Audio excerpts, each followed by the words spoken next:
दोस्तों, मैं क्रांति कुमार आप लोगों का हार्दिक स्वागत करता हूं आपके अपने ऑफिशियल स्टडी अड्डा चैनल में। आइए दोस्तों, आज हम फिर आप लोगों के लिए आरआरबी, एनटीपीसी, ग्रुप डी और एएलपी एग्ज़ाम के लिए जीएस के 70 प्लस इम्पॉर्टेंट क्वेश्चन लाए हैं, जो पिछली परीक्षाओं में पूछे जा चुके हैं, आगे भी पूछे जाने की प्रबल संभावना है दोस्तों। तो सभी लोग आखिर तक ज़रूर बने रहें दोस्तों। जितने लोग जुड़े हैं दोस्तों, सभी लोग अंत तक ज़रूर बने रहें, क्योंकि बहुत अच्छे प्रश्न हैं दोस्तों इस प्रैक्टिस सेट में दोस्तों। तो आशा करता हूँ आप सभी लोग अंत तक ज़रूर बने रहेंगे दोस्तों। तो जितने लोग जुड़ चुके हैं दोस्तों, सभी लोग क्लास को लाइक कर दें, शेयर कर दें और अपने दोस्तों तक ज़रूर शेयर कर दें, जिससे उनको वो भी इस प्रैक्टिस सेट का लाभ उठा सकें और परीक्षा में अच्छे अंक स्कोर कर सकें दोस्तों। तो आइए आज की क्लास को स्टार्ट करते हैं दोस्तों। एक दोस्तों महत्वपूर्ण सूचना दोस्तों, आप लोग हमारे टेलीग्राम चैनल ऑफिशियल स्टडी अड्डा को ज़रूर ज्वाइन कर लें दोस्तों, क्योंकि उस पर बहुत सारे जो हमारी जानकारियां हैं दोस्तों, भर्ती से रिलेटेड या कोई भी जानकारी है दोस्तों, उस पर डाल दी जाती है दोस्तों। और जो वीडियो है दोस्तों, कभी कभी किसी तक नोटिफिकेशन नहीं आता है दोस्तों। हमारे जो क्लास चलती हैं दोस्तों मैथ की और जीएस की, तो दोस्तों उस पर इसकी लिंक आपको आसानी से मिल जाएगी दोस्तों। तो आप लोग टेलीग्राम चैनल को ज़रूर ज्वाइन कर लें, उस पर अपने डाउट भी आप लोग पूछ सकते हैं दोस्तों। मैथ का हो, जीएस का, कोई भी डाउट हो दोस्तों, तो आप लोग उस पर पूछ सकते हैं दोस्तों। आपकी समस्या का समाधान हमारे टेलीग्राम चैनल पे ज़रूर किया जाएगा दोस्तों। तो आइए दोस्तों, आज की क्लास को स्टार्ट करते हैं दोस्तों, जो लगभग 70 प्लस इम्पॉर्टेंट क्वेश्चन है आज की इस प्रैक्टिस सेट में दोस्तों। तो आइए क्लास को स्टार्ट करते हैं मोटिवेशनल थॉट के साथ दोस्तों। आज का मोटिवेशनल थॉट दोस्तों देखिए क्या कह रहा है। अपने सपनों की ओर बढ़ते रहें, भले ही रास्ता कठिन हो। अपने सपनों की ओर बढ़ते रहें, भले ही रास्ता कठिन हो, क्योंकि सफलता की मंजिल धैर्य और दृढ़ संकल्प में छिपी है दोस्तों। आप लोग धैर्य और दृढ़ संकल्प में लेते रहें दोस्तों। धैर्य रखें दोस्तों, आप लोगों को सफलता की मंजिल जरूर मिलेगी दोस्तों। आइए आज का महत्वपूर्ण प्रश्न दोस्तों देखते हैं। प्रश्न नंबर 1 शुरुआत करते हैं दोस्तों। क्या कह रहा है प्रश्न नंबर 1 दोस्तों, क्या कह रहा है, पढ़िए दोस्तों। कह रहा है, अनुसूचित जाति के छात्रों को गुणवत्तापूर्ण शिक्षा प्रदान करने के लिए निम्नलिखित में से कौन सी योजना शुरू की गई। अनुसूचित जाति के छात्रों को गुणवत्तापूर्ण शिक्षा प्रदान करने के लिए निम्नलिखित में से कौन सी योजना शुरू की गई है दोस्तों। ध्रुव योजना, निर्भीक योजना, स्वामित्व योजना या श्रेष्ठ योजना। तो दोस्तों इसका सही उत्तर क्या हो जाएगा दोस्तों, आप लोग भी बताइए दोस्तों, सही उत्तर क्या होगा दोस्तों। तो इसका सही उत्तर हो जाएगा श्रेष्ठ योजना, जो है दोस्तों ऑप्शन नंबर 4 दोस्तों। ऑप्शन नंबर 4 श्रेष्ठ योजना जो है वो चलाई गई है अनुसूचित जाति के छात्रों को गुणवत्तापूर्ण शिक्षा प्रदान करने के लिए दोस्तों। आइए देखते हैं इसके बारे में दोस्तों। शिक्षा को आगे बढ़ाने और अनुसूचित जाति दोस्तों, अनुसूचित जाति एससी की सामाजिक आर्थिक प्रगति को बढ़ावा देने के उद्देश्य से एक महत्वपूर्ण कदम में सामाजिक न्याय और अधिकारिता मंत्रालय ने, किसने दोस्तों, सामाजिक न्याय और अधिकारिता मंत्रालय ने लक्षित क्षेत्रों में उच्च विद्यालयों में छात्रों के लिए आवासीय शिक्षा योजना श्रेष्ठ की शुरुआत की दोस्तों। आइए अगला प्रश्न देखते हैं। प्रश्न नंबर 2 दोस्तों क्या कह रहा है। प्रश्न नंबर 2 कह रहा है, प्रश्न नंबर 2 क्या कह रहा है दोस्तों। निम्नलिखित में से कौन सी महिला नवंबर 2023 में FIDE ग्रेड स्विस जीतने वाली पहली महिला बन जाएगी दोस्तों। निम्नलिखित में से कौन सी महिला नवंबर 2023 में FIDE फाइड ग्रैंड स्विस जीतने वाली पहली महिला बन जाएगी दोस्तों। ऑप्शन है कोनेरू हम्पी, आर वैशाली, तानिया सचदेव, दिव्या देशमुख। तो दोस्तों इसका सही उत्तर हो जाएगा ऑप्शन नंबर 2 आर वैशाली जो है दोस्तों, ये स्विस जीतने वाली पहली महिला बन जाएगी। कौन, आर वैशाली दोस्तों, आर वैशाली। आइए देखते हैं अगला प्रश्न। प्रश्न नंबर 3 दोस्तों क्या कह रहा है। प्रश्न नंबर 3 दोस्तों क्या कह रहा है। प्रश्न नंबर 3 कह रहा है, सकल घरेलू उत्पाद से किसको घटाकर समायोजित करके सकल राष्ट्रीय उत्पाद को प्राप्त किया जाता है। सकल घरेलू उत्पाद से किसको घटाकर या समायोजित करके सकल राष्ट्रीय उत्पाद को प्राप्त किया जाता है। शुद्ध प्रत्यक्ष कर को मूल्यह्रास, मुद्रास्फीति या विदेश से शुद्ध आय को दोस्तों। तो इसका सही उत्तर क्या हो जाएगा दोस्तों? तो इसका सही उत्तर हो जाएगा विदेश से शुद्ध साधन आय को घटाकर सकल घरेलू उत्पाद से विदेश से शुद्ध साधन आय को घटाकर दोस्तों सकल राष्ट्रीय उत्पाद को प्राप्त किया जाता है दोस्तों। देखिए दोस्तों प्रश्न नंबर 4 दोस्तों क्या कह रहा है। प्रश्न नंबर 4 दोस्तों क्या कह रहा है। टुसु पर्व जो टुसु पर्व है दोस्तों निम्नलिखित में से किस भारतीय राज्य का फसल उत्सव है? पर्व होगा दोस्तों, पर्व नहीं पर्व। पर्व भी कहते हैं बहुत लोग, लेकिन पर्व। टुसु पर्व निम्नलिखित में से किस भारतीय राज्य का फसल उत्सव है दोस्तों? गुजरात का है, सिक्किम का है, कर्नाटक का है या झारखंड का है दोस्तों? तो इसका सही उत्तर हो जाएगा झारखंड का टुसु पर्व है जो फसल उत्सव है दोस्तों। कहाँ का है? झारखंड का दोस्तों। कहाँ का? झारखंड का है टुसु पर्व दोस्तों। ऑप्शन नंबर 4 बिल्कुल करेक्ट आंसर हो जाएगा दोस्तों। आइए टुसु पर्व के बारे में देखते हैं दोस्तों। टुसु उत्सव मुख्य रूप से चाय उत्पादक राज्य असम, पूर्वोत्तर ओडिशा, दक्षिण पश्चिम बंगाल और दक्षिण पूर्व झारखंड में मनाया जाता है। इस अवसर पर देवी टुसु की पूजा की जाती है। किसकी की जाती है दोस्तों? देवी टुसु की पूजा की जाती है।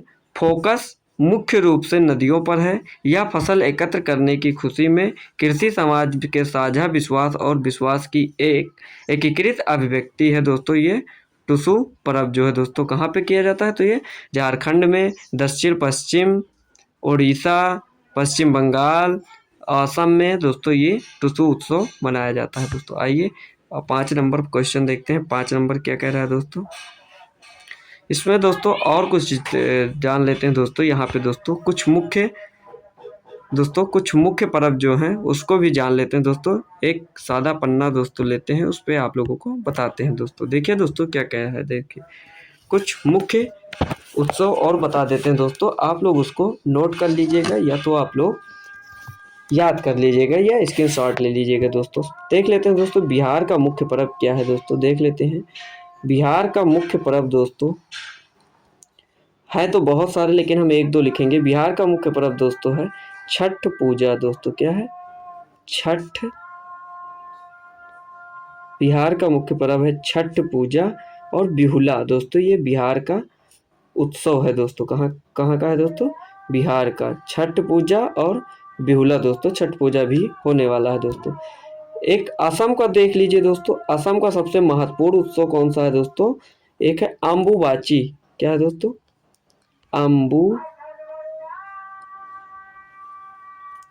अम्बुबाची कहाँ का है दोस्तों? तो ये है असम का दोस्तों। यहाँ पे दोस्तों एक उत्सव है बैसागु दोस्तों। क्या? बैसागु दोस्तों कहाँ का है? असम का है दोस्तों। यहाँ का एक पराग है दोस्तों। गोवा का देख लेते हैं। गोवा का एक उत्सव देख लेते हैं दोस्तों। गोवा का कौन कौन सा है दोस्तों? तो वहाँ पे एक लादेन है दोस्तों। कौन सा उत्सव है? लादेन और मांडो दोस्तों। ये गोवा के उत्सव हैं, लादेन और मांडो दोस्तों। एक दोस्तों देख लेते हैं महाराष्ट्र का दोस्तों। देख लेते हैं महाराष्ट्र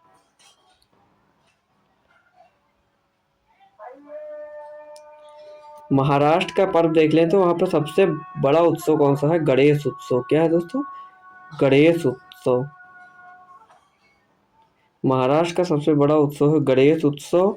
और एक वहाँ है गुड़ी पड़वा। क्या दोस्तों? गुड़ी पड़वा कहाँ का है दोस्तों? तो अगर आपसे पूछ ले तो वो हो जाएगा आपका गुड़ी पड़वा।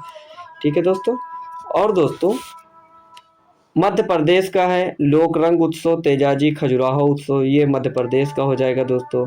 आंध्र प्रदेश का दशहरा, उगादि, दक्कन महोत्सव, ब्रह्मोत्सव दोस्तों। ये सब दोस्तों महत्वपूर्ण उत्सव है जो परीक्षा में पूछे जाते हैं दोस्तों। आइए और अगला देखते हैं दोस्तों। अगला प्रश्न देखते हैं दोस्तों क्या कह रहा है हमारा। प्रश्न नंबर 5 दोस्तों क्या कह रहा है। प्रश्न नंबर 5 कह रहा है वायुमंडलीय दाब पर इसके गलनांक पर 1 किग्रा ठोस को द्रव में बदलने के लिए आवश्यक ऊष्मा ऊर्जा की मात्रा को डैश के रूप में जाना जाता है दोस्तों। वायुमंडलीय दाब पर इसके गलनांक दोस्तों, वायुमंडलीय दाब पर इसके गलनांक पर 1 किग्रा ठोस को द्रव में बदलने के लिए आवश्यक ऊष्मा ऊर्जा की मात्रा को डैश के रूप में जाना जाता है।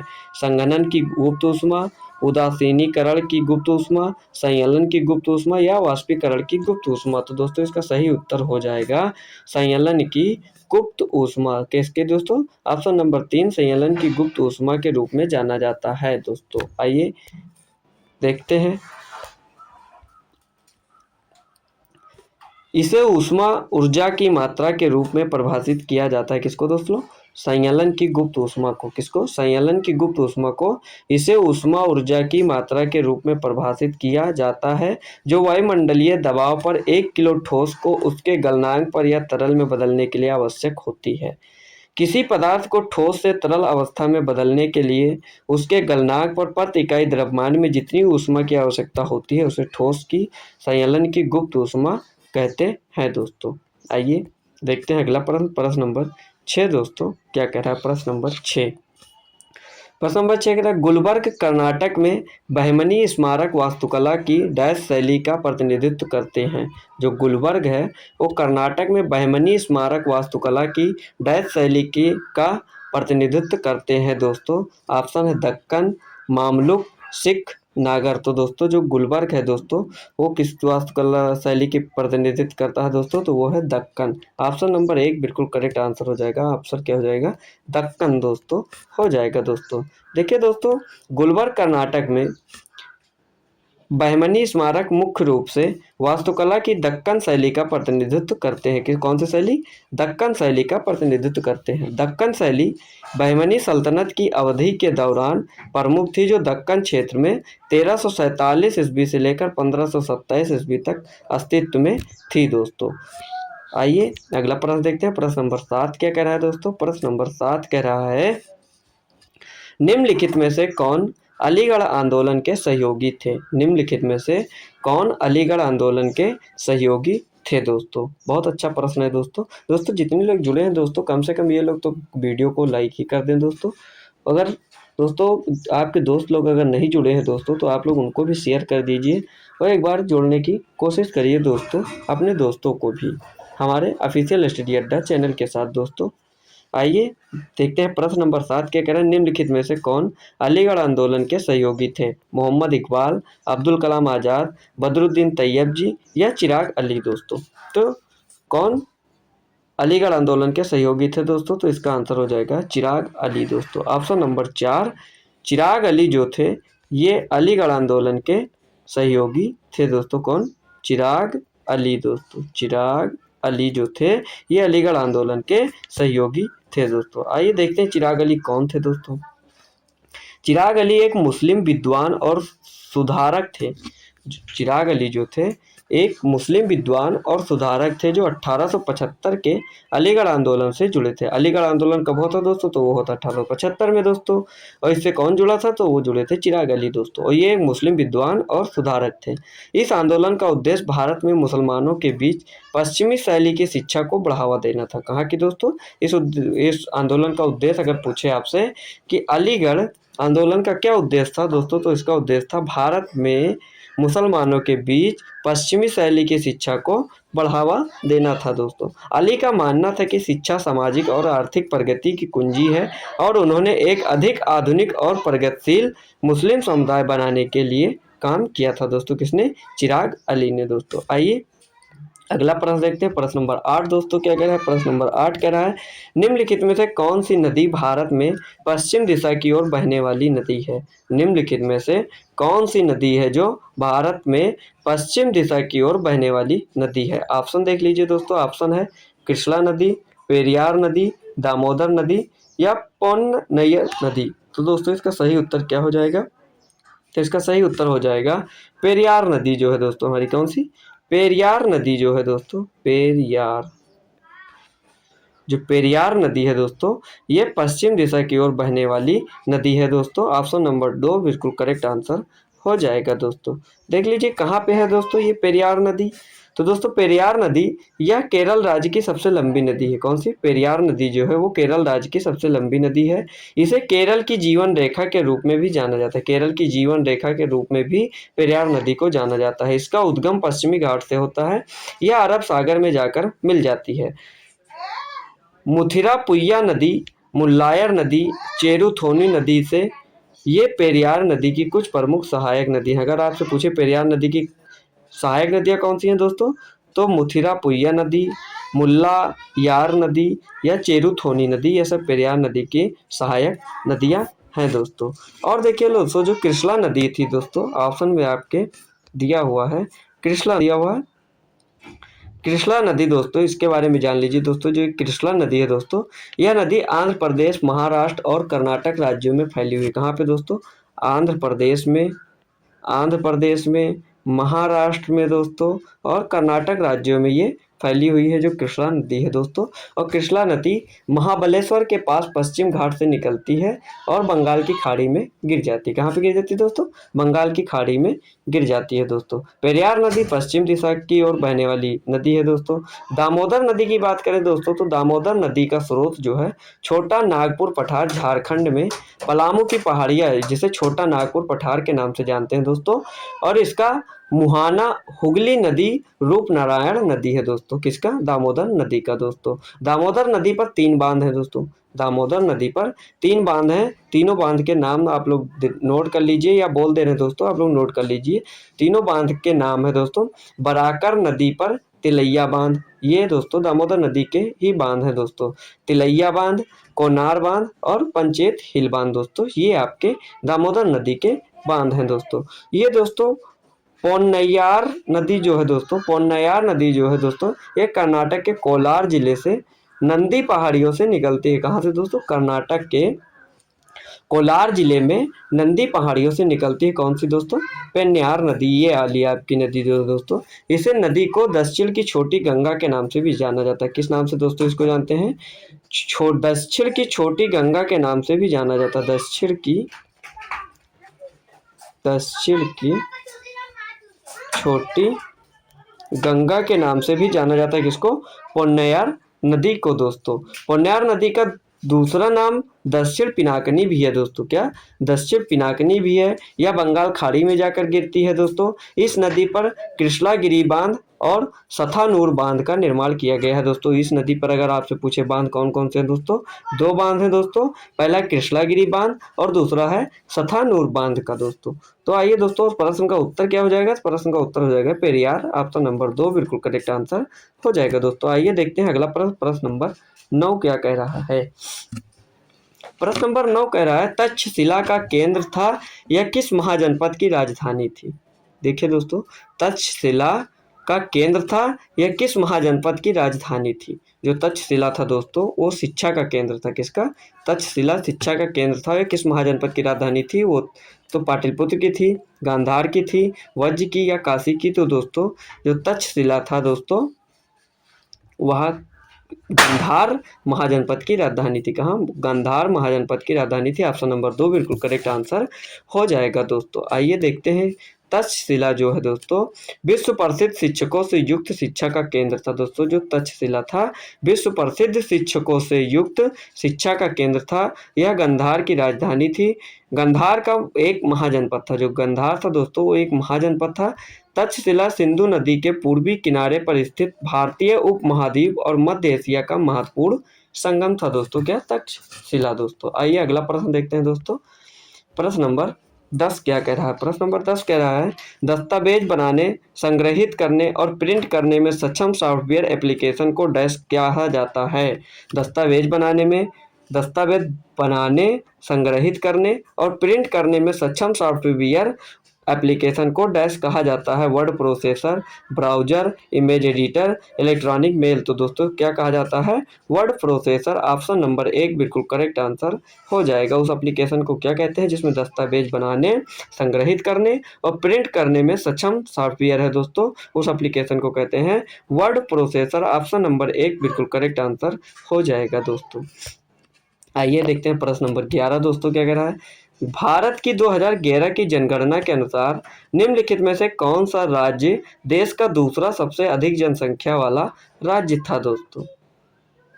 2011 की जो जनगणना हुई थी दोस्तों, पूछ रहा है उसके अनुसार भारत का कौन सा राज्य देश का दूसरा सबसे अधिक जनसंख्या वाला राज्य था दोस्तों?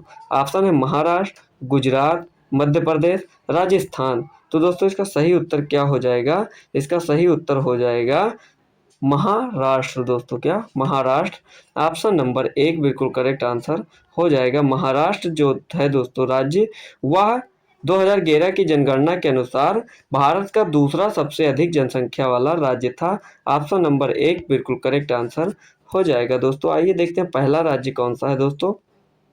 देखिए, भारत की 2011 जनगणना के अनुसार महाराष्ट्र देश का दूसरा सबसे अधिक आबादी वाला राज्य है। भारत की 2011 जनगणना के अनुसार उत्तर प्रदेश सबसे अधिक जनसंख्या वाला राज्य है। कौन सा राज्य? उत्तर प्रदेश दोस्तों सबसे अधिक जनसंख्या वाला राज्य है। और सिक्किम भारत में सबसे कम जनसंख्या वाला राज्य था दोस्तों। ये आंकड़े 2011 की जनगणना के अनुसार हैं दोस्तों। 2011 की जनगणना के अनुसार हैं दोस्तों। तो दूसरा सबसे अधिक जनसंख्या वाला राज्य कौन सा था? वो था हमारा महाराष्ट्र दोस्तों। आइए देखते हैं अगला प्रश्न, प्रश्न नंबर 12 क्या कह रहा है? प्रश्न नंबर 12 कह रहा है भारत सरकार द्वारा निम्नलिखित में से कौन सी ग्रामीण आवास योजना को प्रधानमंत्री ग्रामीण आवास योजना में पुनर्गठित किया गया है? भारत सरकार द्वारा निम्नलिखित में से कौन सी ग्रामीण आवास योजना को प्रधानमंत्री ग्रामीण आवास योजना में पुनर्गठित किया गया है? वो कौन सी योजना थी जो प्रधानमंत्री ग्रामीण आवास योजना में पुनर्गठित कर दिया गया है दोस्तों? जवाहर ग्राम समृद्धि योजना,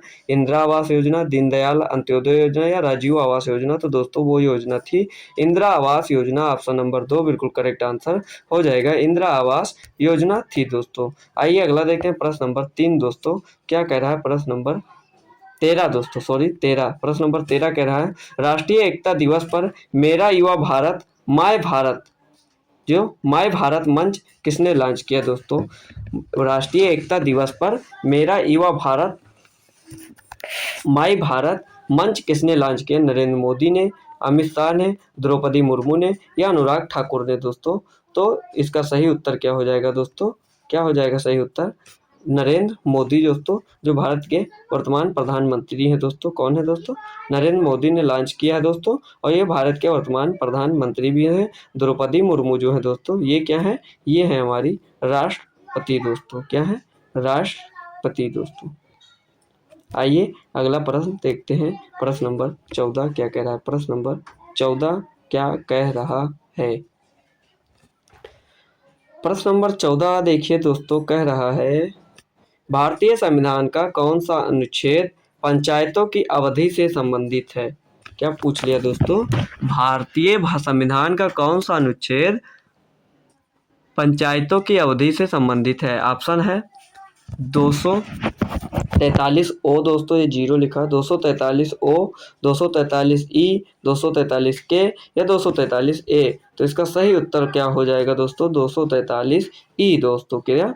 243 ई जो है दोस्तों, ये भारतीय संविधान का अनुच्छेद है, पंचायतों की अवधि से संबंधित है दोस्तों। आइए देखते हैं इसके बारे में दोस्तों। दोस्तों ये जो है 243 ई जो है दोस्तों, 243 जो ई है दोस्तों, इसमें पंचायती की अवधि आदि के बारे में बताया गया है दोस्तों। और इसमें पंचायत जब तक कि किसी भी कानून के तहत जल्द ही भंग ना हो जाए, अपनी बैठक के लिए नियत तारीख से 5 साल तक रखी जाती। कितने? 5 वर्ष तक दोस्तों जारी रहती है दोस्तों इसकी कार्यकाल दोस्तों। किसका? पंचायतों का दोस्तों। आइए अगला प्रश्न देखते हैं दोस्तों। प्रश्न नंबर 15 दोस्तों क्या कह रहा है?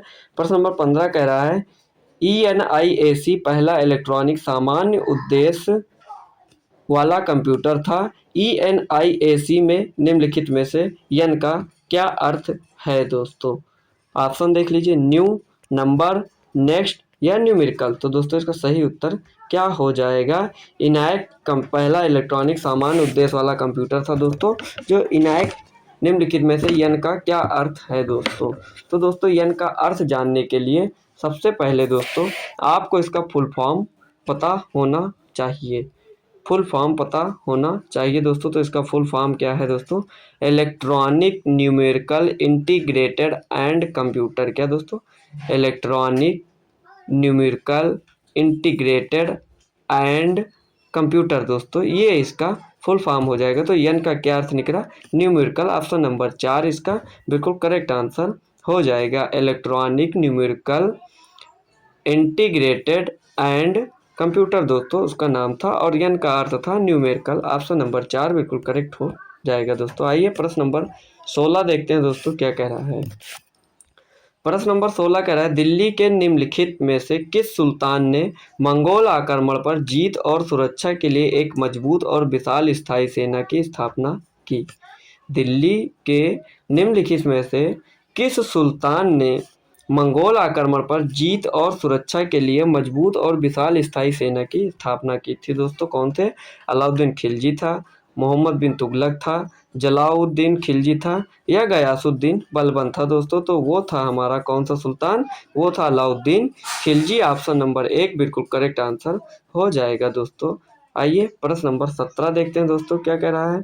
प्रश्न नंबर 17 देखिए क्या कह रहा है। प्रश्न नंबर 17 कह रहा है, निम्नलिखित में से किस विटामिन की कमी को रतौंधी के लिए जिम्मेदार माना गया है? किस विटामिन को की कमी से रतौंधी होती है दोस्तों? आप लोग कमेंट में बताइए दोस्तों, बी, ई, के या ए? तो विटामिन ए की कमी से दोस्तों कौन सा रोग होता है? तो vitamin A, option number A, vitamin A की कमी से दोस्तों रतौंधी होती है। क्या होती है दोस्तों? रतौंधी। ऑप्शन नंबर 4 बिल्कुल करेक्ट आंसर हो जाएगा। विटामिन ए की कमी से रतौंधी होती है दोस्तों। आइए विटामिन ए देखते हैं दोस्तों। विटामिन ए एक महत्वपूर्ण विटामिन है जो हमारी दृष्टि में प्रमुख भूमिका निभाता है। जो विटामिन ए है दोस्तों, यह एक महत्वपूर्ण विटामिन है जो हमारी दृष्टि में महत्वपूर्ण भूमिका निभाता है। यह कुछ ऐसे पिगमेंट के उत्पादन में मदद करता है जो रेटिना के समुचित कार्य के लिए महत्वपूर्ण है। विटामिन ए की कमी बच्चों में गंभीर बीमारियों, संक्रमणों और रोके जा सकने वाले अंधेपन का प्रमुख कारण है दोस्तों। यह गर्भवती महिलाओं में रतौंधी का एक प्रमुख कारण बनता है। विटामिन ए की कमी से दोस्तों गर्भवती महिलाओं में रतौंधी का एक प्रमुख कारण होता है दोस्तों। कौन सा? विटामिन ए दोस्तों। आइए अगला प्रश्न देखते हैं। नेक्स्ट क्या है दोस्तों? प्रश्न नंबर 18 कह रहा है, मुगल सम्राट डैश, क्या कह रहा है? मुगल सम्राट डैश ने 1613 में अंग्रेजी ईस्ट इंडिया कंपनी को सूरत में अपना कारखाना स्थापित करने की अनुमति दी दोस्तों? ऑप्शन है जहांगीर, अकबर, बाबर, औरंगजेब दोस्तों। तो दोस्तों इसका सही उत्तर क्या हो जाएगा दोस्तों? पूछा है 1613 में अंग्रेजी ईस्ट इंडिया कंपनी को सूरत में अपना कारखाना स्थापित करने की अनुमति किस सम्राट ने दी थी दोस्तों? वो मुगल सम्राट था, और वो था क्या? जहांगीर दोस्तों, जो था जहांगीर दोस्तों। कौन, किसने दिया था? जहांगीर। ऑप्शन नंबर 1 बिल्कुल करेक्ट आंसर हो जाएगा दोस्तों। जब मुगल सम्राट जहांगीर ने 1613 में अंग्रेजी ईस्ट इंडिया कंपनी को सूरत में अपना कारखाना स्थापित करने की अनुमति दी थी दोस्तों।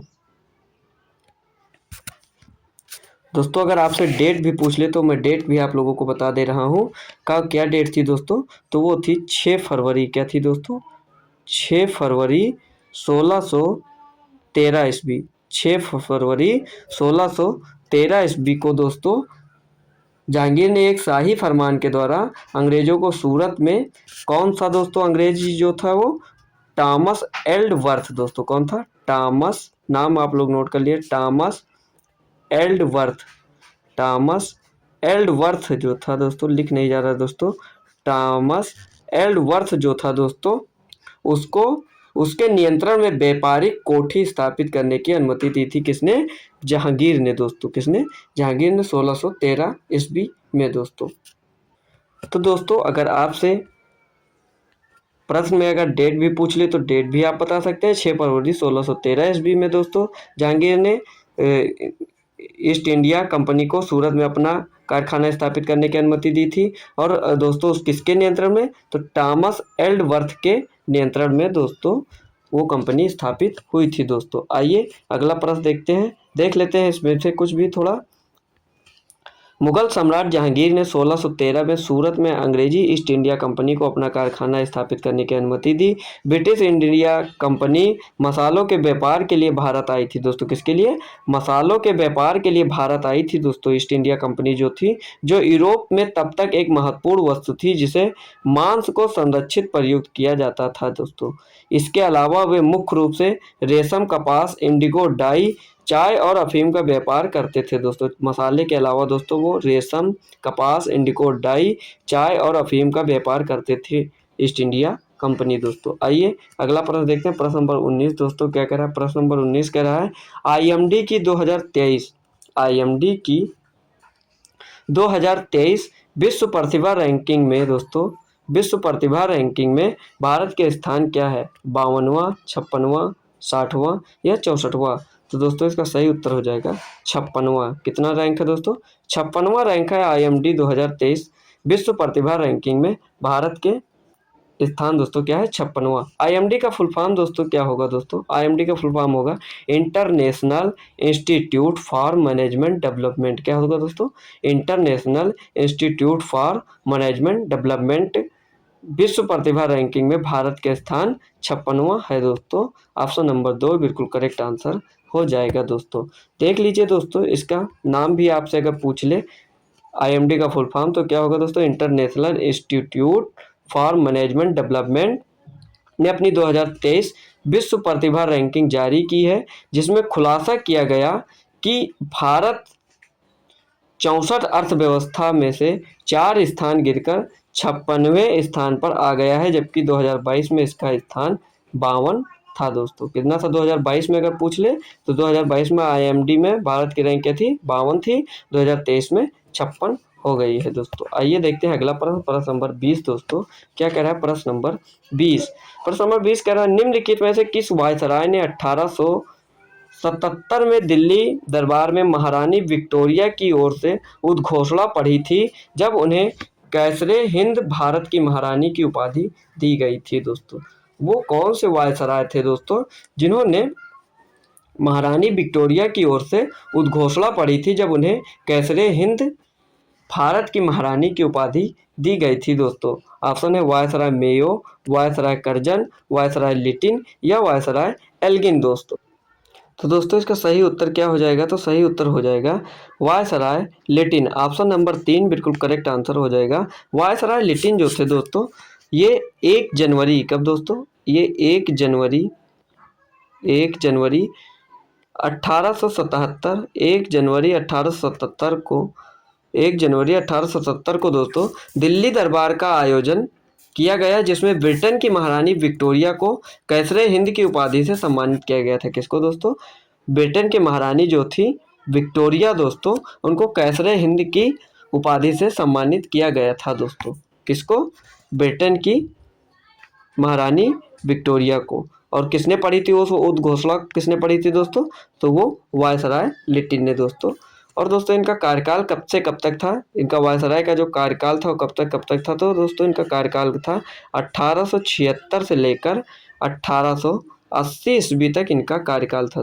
कब से कब तक? 1876 से लेकर 1886 ईस्वी तक दोस्तों 80 ईस्वी तक इनका कार्यकाल था दोस्तों। किसका? वायसराय लिटिन का दोस्तों। इन्होंने एक और बढ़िया काम किया था दोस्तों, एक और ही महत्वपूर्ण कार्य किया था दोस्तों। लॉर्ड लिटन जो थे दोस्तों, इन्होंने अलीगढ़ में, कहाँ पे दोस्तों? अलीगढ़, नोट कर लीजिएगा दोस्तों, परीक्षा में पूछा जा सकता है। अलीगढ़ में कहाँ पे दोस्तों? अलीगढ़ में एक मुस्लिम दोस्तों, क्या? अलीगढ़ में एक इन्होंने मुस्लिम एंग्लो प्राच्य महाविद्यालय की स्थापित किया था। किसने दोस्तों? Lord Latin. वायसराय लिटिन जो थे दोस्तों, इन्होंने अलीगढ़ में एक मुस्लिम एंग्लो प्राच्य महाविद्यालय स्थापित किया था दोस्तों। तो प्रश्न नंबर 20 का सही उत्तर हो जाएगा ऑप्शन नंबर 3 वायसराय लिटन दोस्तों। आइए देखते हैं इनके बारे में दोस्तों। लिखा हुआ है वही लिखा है जो हमने अभी बताया दोस्तों।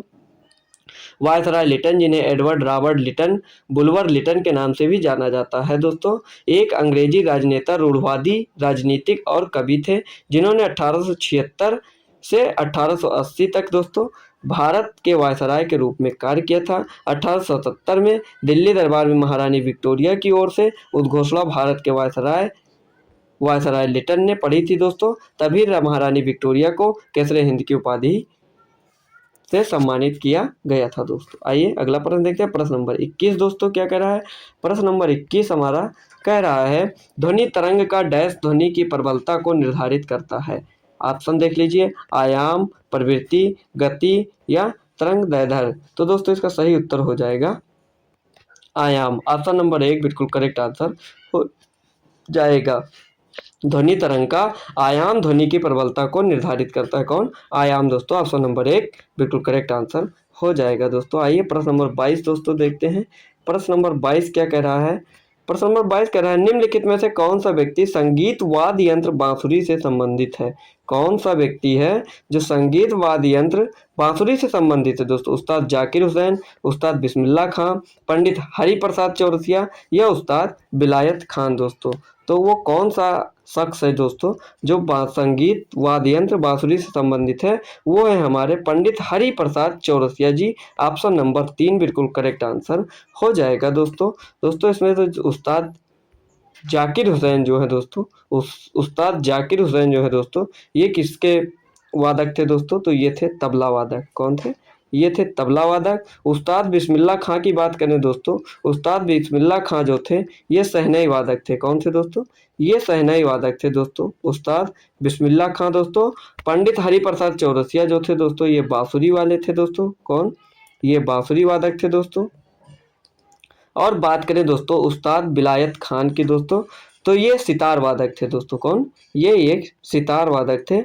जो कौन? उस्ताद बिलायत खान दोस्तों ये एक सितार वादक थे। तो दोस्तों प्रश्न का उत्तर क्या होगा। तो प्रश्न का उत्तर हो जाएगा प्रश्न नंबर 3 पंडित हरिप्रसाद चौरसिया जी दोस्तों। आइए पंडित हरिप्रसाद चौरसिया के बारे में जान लेते हैं दोस्तों।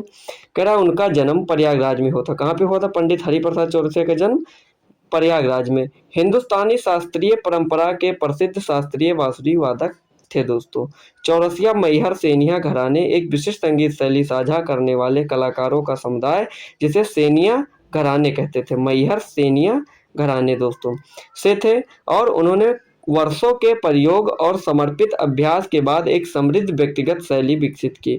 उन्होंने प्रसिद्ध बांसुरी वादक भोलानाथ प्रसन्ना के संरक्षण में सीखा था। इनके गुरु कौन थे दोस्तों? तो इनके गुरु थे भोलानाथ प्रसन्ना जी दोस्तों। आइए अगला प्रश्न देखते हैं, प्रश्न नंबर 23 दोस्तों क्या कह रहा है। प्रश्न नंबर 23 क्या कह रहा है। प्रश्न नंबर 23 कह रहा है पौधों की पत्तियों से छिद्रों द्वारा पानी निकल जाने की प्रक्रिया कहलाती है। पौधों के पत्तियों के छिद्रों से पानी निकल जाने की प्रक्रिया क्या कहलाती है? अपवाह, वाष्पोत्सर्जन, वर्षण या वाष्पन। तो दोस्तों वो कहलाती है वाष्पोत्सर्जन। ऑप्शन नंबर 2 बिल्कुल करेक्ट आंसर हो जाएगा। आइए देख लेते हैं। लिखा है यह वह प्रक्रिया है जिसके द्वारा जल एक जीवित पादप के काय से निकलकर जल वाष्प के रूप में वायुमंडल में जाता है। वाष्पोत्सर्जन को फाइटोमीटर द्वारा मापा जाता है। वाष्पोत्सर्जन को किसके द्वारा मापा जाता है? तो फाइटोमीटर द्वारा मापा जाता है दोस्तों। आइए अगला प्रश्न देखते हैं, प्रश्न नंबर 24 दोस्तों क्या कहते हैं दोस्तों। प्रश्न नंबर 24 हमारा कह रहा है तैराकी में न्यूनतम लेन की चौड़ाई मीटर में क्या है। तैराकी में न्यूनतम लेन की चौड़ाई जो है, न्यूनतम लेन की चौड़ाई पूछा है दोस्तों। सॉरी प्रश्न नंबर 24 पढ़ रहे थे दोस्तों। प्रश्न नंबर 24 कह रहा है तैराकी में न्यूनतम लेन की चौड़ाई मीटर में क्या है दोस्तों। तो 2.10 मीटर, 2.11 मीटर, 2.12 मीटर या 2.13 मीटर। तो दोस्तों इसका सही उत्तर क्या होगा दोस्तों। तो इसका सही उत्तर होगा ऑप्शन नंबर 4 2.13 मीटर दोस्तों तैराकी में न्यूनतम लेन की चौड़ाई है दोस्तों। आइए दोस्तों देखते हैं, देख लो दोस्तों, कंफ्यूज मत होना दोस्तों, कंफ्यूज मत होना दोस्तों। ओलंपिक खेलों में विश्व चैंपियनशिप और विश्व कप आयोजनों के लिए न्यूनतम लेन की चौड़ाई जो होती है वो 2.5 मीटर रखी जाती है। कितनी दोस्तों? जो विश्व चैंपियनशिप और विश्व कप आयोजन होते हैं दोस्तों उसमें न्यूनतम लेन की चौड़ाई कितनी होती है? 2.5 मीटर। हालांकि अन्य प्रतियोगिताओं जैसे महाद्वीपीय चैंपियनशिप के लिए न्यूनतम लेन की चौड़ाई क्या है दोस्तों, वो है 2.13 मीटर दोस्तों। तो यहाँ पे आप लोग कंफ्यूज मत होना दोस्तों। अगर ऑप्शन में आपके दोस्तों 2.5 दिया होता दोस्तों तो ऑप्शन वो सही हो जाता, लेकिन कहीं कहीं पे 2.13 लेन की चौड़ाई होती है दोस्तों। तो आपका आंसर नंबर 4 इसका बिल्कुल करेक्ट आंसर हो जाएगा दोस्तों। आइए अगला प्रश्न देखते हैं। प्रश्न नंबर 25 दोस्तों क्या कह रहा है। प्रश्न नंबर 25 क्या कह रहा है, कोशिकाओं की खोज सबसे पहले निम्नलिखित में से किसके द्वारा की गई थी। जो हमारी कोशिकाएं होती हैं दोस्तों, उसकी खोज सबसे पहले किसके द्वारा की गई थी। तो रॉबर्ट हुक है, रॉबर्ट ब्राउन है, सर अलेक्जेंडर फ्लेमिंग है, लुई पास्चर है दोस्तों। तो सबसे पहले कोशिकाओं की खोज किसने की थी, तो सबसे पहले कोशिकाओं की खोज की थी हमारे रॉबर्ट हुक ने। ऑप्शन नंबर 1 बिल्कुल करेक्ट आंसर हो जाएगा। रॉबर्ट हुक ने दोस्तों कोशिकाओं की खोज की थी दोस्तों। आप लोग कमेंट में बताइए दोस्तों, जो लुई पास्चर जी थे इन्होंने किसकी खोज की थी। जो हमारे प्रसिद्ध है दोस्तों, ये लुई पास्चर जी प्रसिद्ध है दोस्तों और महत्वपूर्ण है दोस्तों। ये परीक्षा में पूछा जाता है दोस्तों। तो आप लोग इसका उत्तर कमेंट में जरूर बताएं दोस्तों। आप लोग ऐसा ना करें, शर्माएं मत दोस्तों। बहुत से लोगों को दोस्तों पता होगा, उसका उत्तर पता होगा, लेकिन वो शर्म के मारे नहीं बता रहे हैं कि कहीं गलत ना हो जाए, हमारा बेइज्जती ना हो जाए दोस्तों। तो इससे आप लोग दूर हटिए दोस्तों। आप लोग को जो पता हो दोस्तों, अगर आप गलती नहीं करेंगे तो सीखेंगे कैसे दोस्तों। अगर आप लोग गलती नहीं करेंगे तो सीखेंगे कैसे। तो दोस्तों आप लोगों को जो आता हो, लुई पास्चर ने किसकी खोज की थी दोस्तों, तो इसका आंसर कमेंट में आप लोग बताइए दोस्तों। प्रश्न नंबर 25 का सही उत्तर हो जाएगा रॉबर्ट हुक दोस्तों। इन्होंने कोशिकाओं की सर्वप्रथम खोज की थी दोस्तों। आइए प्रश्न नंबर 26 दोस्तों देख लेते हैं दोस्तों। और कब की थी दोस्तों, प्रश्न नंबर 25 में अगर आपसे पूछे कि रॉबर्ट हुक ने इसकी खोज कब की थी दोस्तों, तो ये की थी 1600 में। कब की थी दोस्तों, 1665 ईस्वी में। 1665 ईस्वी में दोस्तों रॉबर्ट हुक ने कोशिकाओं की खोज की थी। कब, 1665 ईस्वी में दोस्तों। आइए अगला देखते हैं। प्रश्न नंबर 26 दोस्तों क्या कह रहा है। प्रश्न नंबर 26 कह रहा है, वर्ल्ड वाइड वेब के आविष्कारक हैं। आप बताइए दोस्तों, वर्ल्ड वाइड वेब दोस्तों आपसे कभी कभी परीक्षा में पूछता है दोस्तों, www का विस्तारित रूप क्या है दोस्तों। तो www का विस्तारित रूप यही हो जाएगा वर्ल्ड, क्या हो जाएगा दोस्तों, वर्ल्ड वाइड वेब दोस्तों। वर्ल्ड वाइड वेब दोस्तों इसका विस्तारित रूप हो जाएगा, यानी फुल फॉर्म दोस्तों। तो इसके आविष्कारक कौन है दोस्तों, तो इसके आविष्कारक टिम कुक है, बिल गेट्स हैं, टिम बर्नर्स-ली है या मार्क जुकरबर्ग है दोस्तों। तो इसका सही उत्तर क्या हो जाएगा, टिम बर्नर्स-ली दोस्तों। ऑप्शन नंबर 3 बिल्कुल करेक्ट आंसर हो जाएगा प्रश्न नंबर 26 का दोस्तों। देख लीजिए दोस्तों, इसके बारे में देखिए दोस्तों क्या कह रहा है। टिम बर्नर्स-ली एक ब्रिटिश कंप्यूटर वैज्ञानिक हैं जिन्होंने 1889 में वर्ल्ड वाइड वेब का आविष्कार किया था। कब किया था दोस्तों, 1889 ईस्वी में वर्ल्ड वाइड वेब का आविष्कार किया था। वह उस समय यूरोपीय परमाणु अनुसंधान संगठन CERN में कार्य कर रहे थे और बर्नर्स-ली ने एक ऐसी प्रणाली की कल्पना की जो वैज्ञानिकों को अधिक आसानी से जानकारी साझा करने की अनुमति देगी दोस्तों। आइए देखते हैं अगला प्रश्न, प्रश्न नंबर 27 दोस्तों क्या कह रहा है। प्रश्न नंबर 27 क्या कह रहा है दोस्तों, इसी में दोस्तों हम और जान लेते हैं दोस्तों। इसी में दोस्तों, इसी के बाद दोस्तों इसी में जान लेते हैं दोस्तों क्या। और देखो वर्ल्ड वाइड वेब दोस्तों हमने जान लिया, www इसको जान लिया। अब जानते हैं दोस्तों HTTP, ये भी पूछता है दोस्तों आप लोगों से, HTTP दोस्तों। ये दोस्तों हाइपर टेक्स्ट ट्रांसफ़र प्रोटोकॉल दोस्तों इसका फुल फॉर्म हो जाएगा। हम लिखते नहीं दोस्तों, आप लोग सुन लीजिए और लिख लीजिए अपनी नोट्स में दोस्तों। इसका फुल फॉर्म क्या हो जाएगा, हाइपर टेक्स्ट ट्रांसफ़र प्रोटोकॉल दोस्तों। यह वह प्रोटोकॉल है जो वेब ब्राउज़र को वेब सर्वर से वेब पेजों का अनुरोध करने और प्राप्त करने की अनुमति देता है। एक आता है दोस्तों HTML, क्या आता है दोस्तों, HTML। इसका फुल फॉर्म क्या होगा दोस्तों, तो इसका फुल फॉर्म होगा हाइपर टेक्स्ट मार्कअप लैंग्वेज। क्या होगा, हाइपर टेक्स्ट मार्कअप लैंग्वेज दोस्तों इसका फुल फॉर्म हो जाएगा दोस्तों। यह वेब पेज बनाने के लिए उपयोग की जाने वाली भाषा है दोस्तों। क्या, वेब पेज बनाने वाली भाषा है दोस्तों ये। और दोस्तों URL एक आता है, आपसे अगर पूछ ले URL, यूनिफॉर्म रिसोर्स लोकेटर दोस्तों। यह एक वेब पेज का पता है दोस्तों?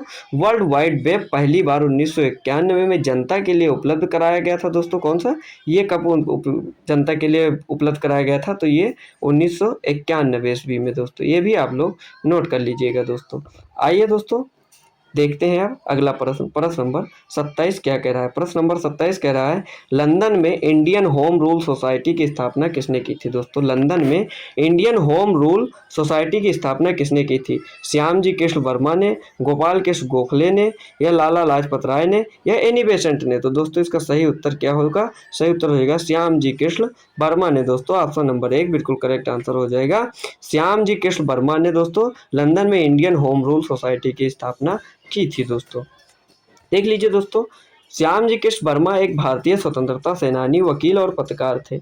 श्यामजी कृष्ण वर्मा ने लंदन में इंडियन होम रूल सोसाइटी की स्थापना की। वे 1879 दोस्तों 1879 में संस्कृत के विद्वान के रूप में ब्रिटेन आए। लंदन में इंडियन होम रूल सोसाइटी की स्थापना कब की थी? 1905 ईस्वी में की थी दोस्तों। किसने की थी? श्यामजी कृष्ण वर्मा ने दोस्तों। आइए अगला प्रश्न देखते हैं। प्रश्न नंबर 28 दोस्तों क्या कह रहा है? प्रश्न नंबर 28 दोस्तों देखिए, प्रश्न नंबर 28 कह रहा है दोस्तों, इसका आप लोग उत्तर कमेंट में बताइए दोस्तों। आप लोग सभी लोग आप लोग कमेंट में बताइए दोस्तों। दोस्तों जितने लोग जुड़े हैं दोस्तों अंत तक जरूर बने रहे दोस्तों। लगभग 70 प्रश्न है, 70 प्लस प्रश्न है दोस्तों, और बहुत अच्छे अच्छे प्रश्न हैं दोस्तों जो आपको आगामी परीक्षाओं में देखने को आपको मिल सकते हैं दोस्तों। देखिए प्रश्न नंबर 28 दोस्तों क्या कह रहा है? प्रश्न नंबर 28 कह रहा है, अष्टध्यायी पुस्तक के लेखक निम्नलिखित में से कौन है? अष्टध्यायी पुस्तक के लेखक निम्नलिखित में से कौन है दोस्तों? तो अष्टध्यायी पुस्तक बालभट्ट ने लिखी थी, शूद्रक ने लिखी थी, पाणिनि ने लिखी थी, या पतंजलि ने लिखी थी? तो दोस्तों अष्टध्यायी पुस्तक के लेखक कौन है? अष्टध्यायी पुस्तक के लेखक हैं पाणिनि। ऑप्शन नंबर 3 बिल्कुल करेक्ट आंसर हो जाएगा। किसने? पाणिनि ने अष्टध्यायी पुस्तक की लेखक हैं दोस्तों। अगर हम बात करें बाणभट्ट की दोस्तों अगर हम बात करें बाणभट्ट की, तो बाणभट्ट ने दोस्तों, बाणभट्ट किस पुस्तक के रचयिता हैं दोस्तों? तो एक इनकी महत्वपूर्ण है दोस्तों, हर्ष चरित्र। क्या है दोस्तों? अगर आपसे पूछे हर्ष चरित्र दोस्तों, हर्ष चरित्र दोस्तों पुस्तक के लेखक पूछे तो वो है बाणभट्ट। और एक है कादम्बरी। कौन सी दोस्तों? एक है कादम्बरी दोस्तों, जो बाणभट्ट की रचयिता है दोस्तों। बाणभट्ट जी रचयिता है इस पुस्तक के दोस्तों। किसके? हर्षचरित्र के और कादम्बरी के। अगर बात करें शूद्रक की दोस्तों, तो इन्होंने कौन सी पुस्तक लिखी है दोस्तों?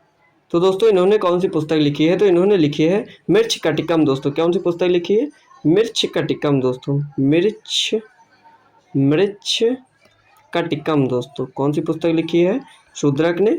मृच्छकटिकम दोस्तों। मृच्छकटिकम किसने लिखी है दोस्तों? शूद्रक जी ने लिखी है। मृच्छकटिकम दोस्तों इन्होंने लिखी है शूद्रक ने। और पतंजलि की बात करें दोस्तों, आपसे पतंजलि की बात करें कि पतंजलि ने कौन सी पुस्तक लिखी है दोस्तों? बात करें दोस्तों पतंजलि की, तो दोस्तों पतंजलि जो थे दोस्तों इन्होंने एक योग सूत्र पुस्तक लिखी थी। कौन सी? योग सूत्र पुस्तक की अगर पूछे रचयिता कौन है दोस्तों, तो वो है पतंजलि थे दोस्तों। ये हमारा प्रश्न नंबर 28 का उत्तर हो जाएगा पाणिनि दोस्तों। अष्टाध्यायी पुस्तक के लेखक पाणिनि जी थे दोस्तों। आइए अगला प्रश्न देखते हैं। प्रश्न नंबर 29 दोस्तों क्या कह रहा है? ऑप्शन दोस्तों, प्रश्न है जलेपला दर्रा कहाँ अवस्थित है? ऑप्शन है पंजाब हिमालय, सिक्किम हिमालय, कुमाऊं हिमालय, कश्मीर हिमालय। तो दोस्तों इसका सही उत्तर क्या हो जाएगा? तो सही उत्तर हो जाएगा सिक्किम हिमालय। जलेपला दर्रा कहाँ अवस्थित है? तो वो सिक्किम हिमालय में अवस्थित है। ऑप्शन नंबर 2 इसका बिल्कुल करेक्ट आंसर हो जाएगा दोस्तों। बात करें जलेपला दर्रा की दोस्तों, तो ये इस दर्रे के द्वारा दार्जिलिंग और चुम्बी घाटी से होकर तिब्बत जाने का मार्ग बनाता है। कहाँ पे दोस्तों?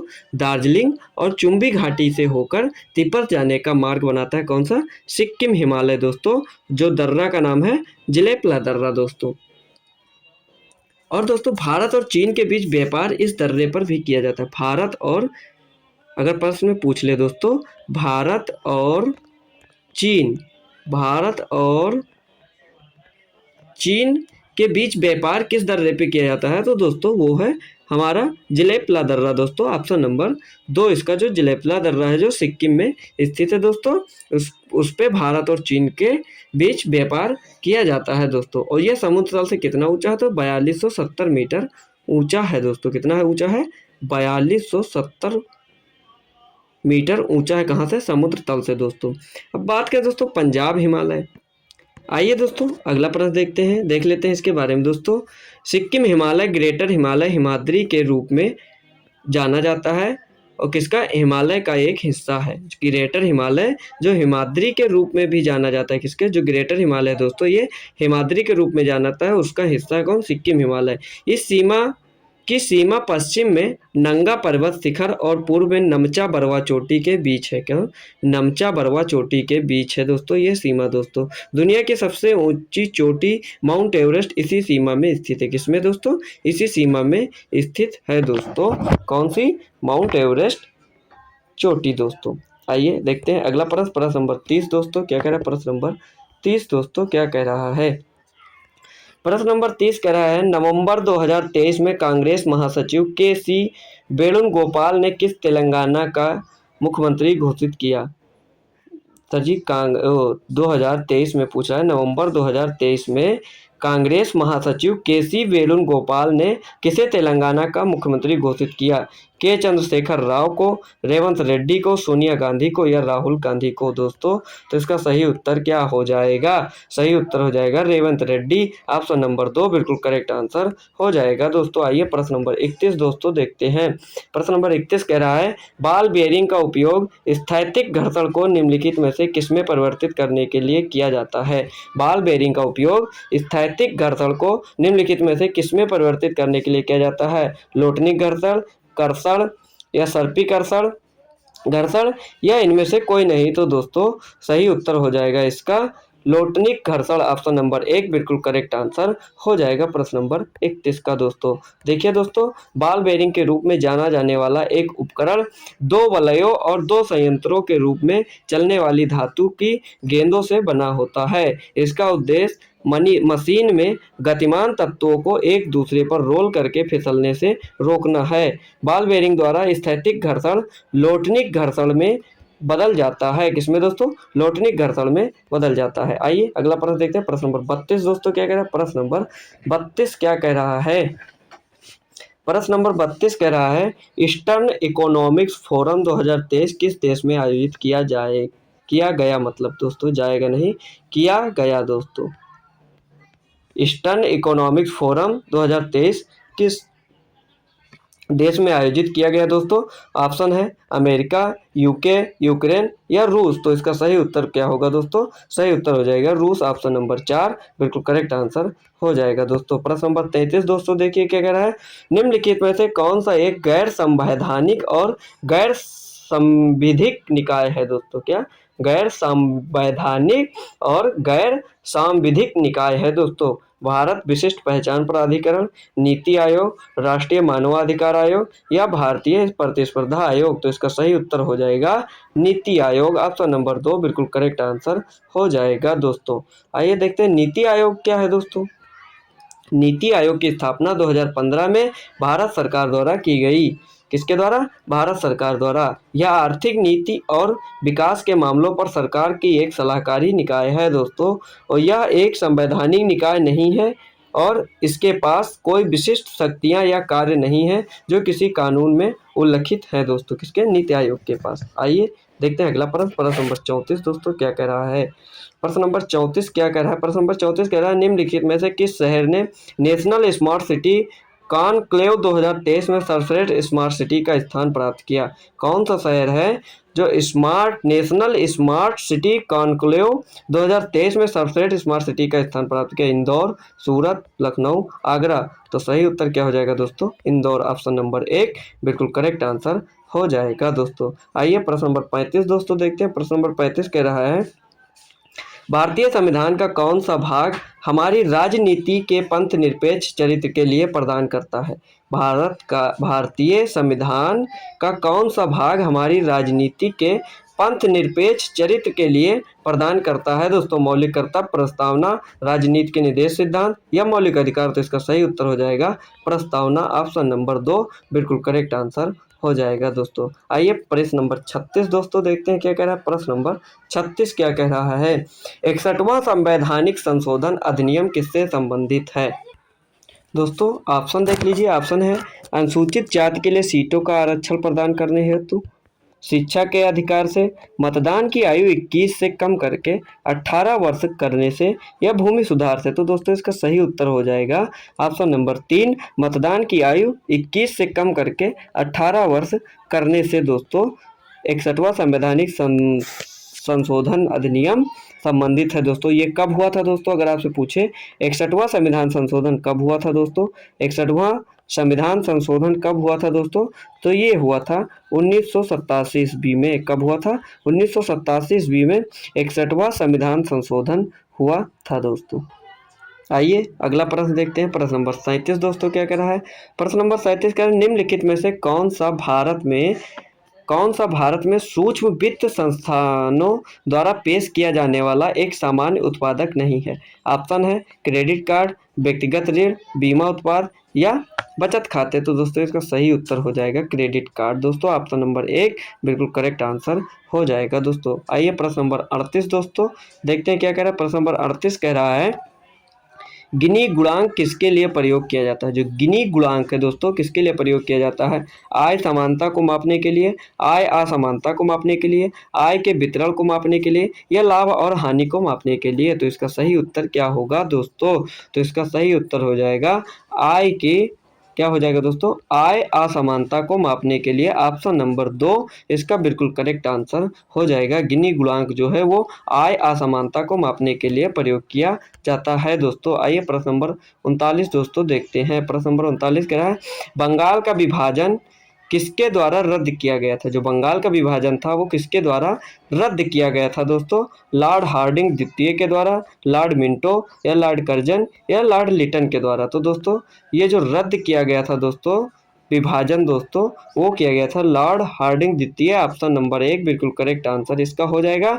और अगर किसके द्वारा किया गया था दोस्तों, तो वो थे लॉर्ड कर्जन जी। किसके द्वारा किया गया था दोस्तों, अगर आपसे पूछे बंगाल विभाजन किसके द्वारा किया गया था, तो वो थे लॉर्ड कर्जन जी द्वारा। कब किया गया था दोस्तों, तो 1905 ईस्वी में बंगाल का विभाजन किया गया था। किसके, कर्जन के द्वारा दोस्तों किया गया था। कब, 19 जुलाई दोस्तों, कब 19 जुलाई 1905 को घोषित किया गया कि बंगाल का विभाजन हो गया दोस्तों।